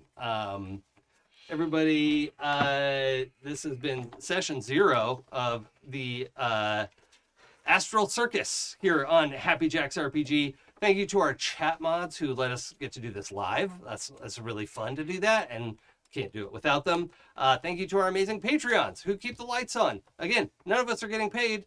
All of your donations go to Kimi paying for all the stuff in the studio and the internet and all the stuff that we like having, that we can do this for you. So if you can join the Patreon, that is much appreciated. We understand not everyone can. That's okay, no pressure. But if you can, even like the $1 a month thing is helpful to Kimi. Yeah, I think that's pretty much it. So feel free to plug whatever you got. Sure. Hi, everybody. I'm Jay, and I played Brutus, the Giff, surly Giff truck pilot, I guess, or truck driver, I guess. And you can find me at hjrpg in most of the socials. You can also find me DMing at Alamo Draft House February 2nd for the Dungeons and Draft House event over there. And last but not least, writing team and I are plugging away at releasing a new series of 6 adventures, which will premiere at the Comic-Con cruise this coming February and will be hitting the DMs Guild. So if you enjoy Dungeons & Dragons 5th edition, you can catch those adventures there. They take place aboard this... Well, now, you know what? That's a spoiler. I won't spoil it for anybody. That's just cool. yet. So, yeah. I'm looking. Yeah, that'll be fun. Hi, everybody. I am Dion, and I played our grave cleric gnome, Gralen. I am not really on the internet, but if you do find me, it's usually Delta Echo 7792. That is, for some reason, the thing that I've gone with since college. Yeah, just have a great day. Awesome. Hi everybody, I've been Sam. I use they, she pronouns. You can find me on the internet at redpandroid. You can find me here doing this on the show on not Mondays. We're not Mondays anymore. This is It's Saturday. like a Monday. No, No, No. it's not even. it's No, it's not really even not. remotely like Monday. Saturdays apparently. That's when we're gonna be here. Or you can look up my good friend Wank, Sylvia Hellstaff's books on the internet if you like monsters and stories, and maybe stories about romancing monsters. You might want to check out their books. There's 2 out now, and there's gonna be a new one coming out soon this year. So. Aw, Yes. yeah. Look, we support monster fuckers here. Hi, I am Pooja. I've been playing Ezthe Perah, and you can find me on the internet as Forgotten Saves. If you want to hear me play more TTRPGs in a very, very different tones, you can find me on the Happy Jacks back catalog. You can find me on the Queen's Court Games back catalog, and also upcoming on Queen's Court Games in a short campaign of Unknown Armies, Oh, which was a lot of fun, and also a new short Trail of Cthulhu scenario where we get back to the horror of it all. excellent. Okay. And my name's Jason. You can follow me on Twitch and Blue Sky at It's Probably Okay. Just the letters okay, because it was 2 letters too long otherwise. Yeah, I stream on my channel, mostly video game stuff, some game design stuff. Going to be working on something there with Sam DeLev, where we're designing my game about dragons that a few people have heard about. And apparently I'm now obligated to make a PBTA game about pirate truckers. So Yes. we'll see. You did it to yourself. Yeah, well, maybe I'll make a 1-pager. I think that's I think we will be back next week. Our new time will be 10:30 a.m. Pacific time.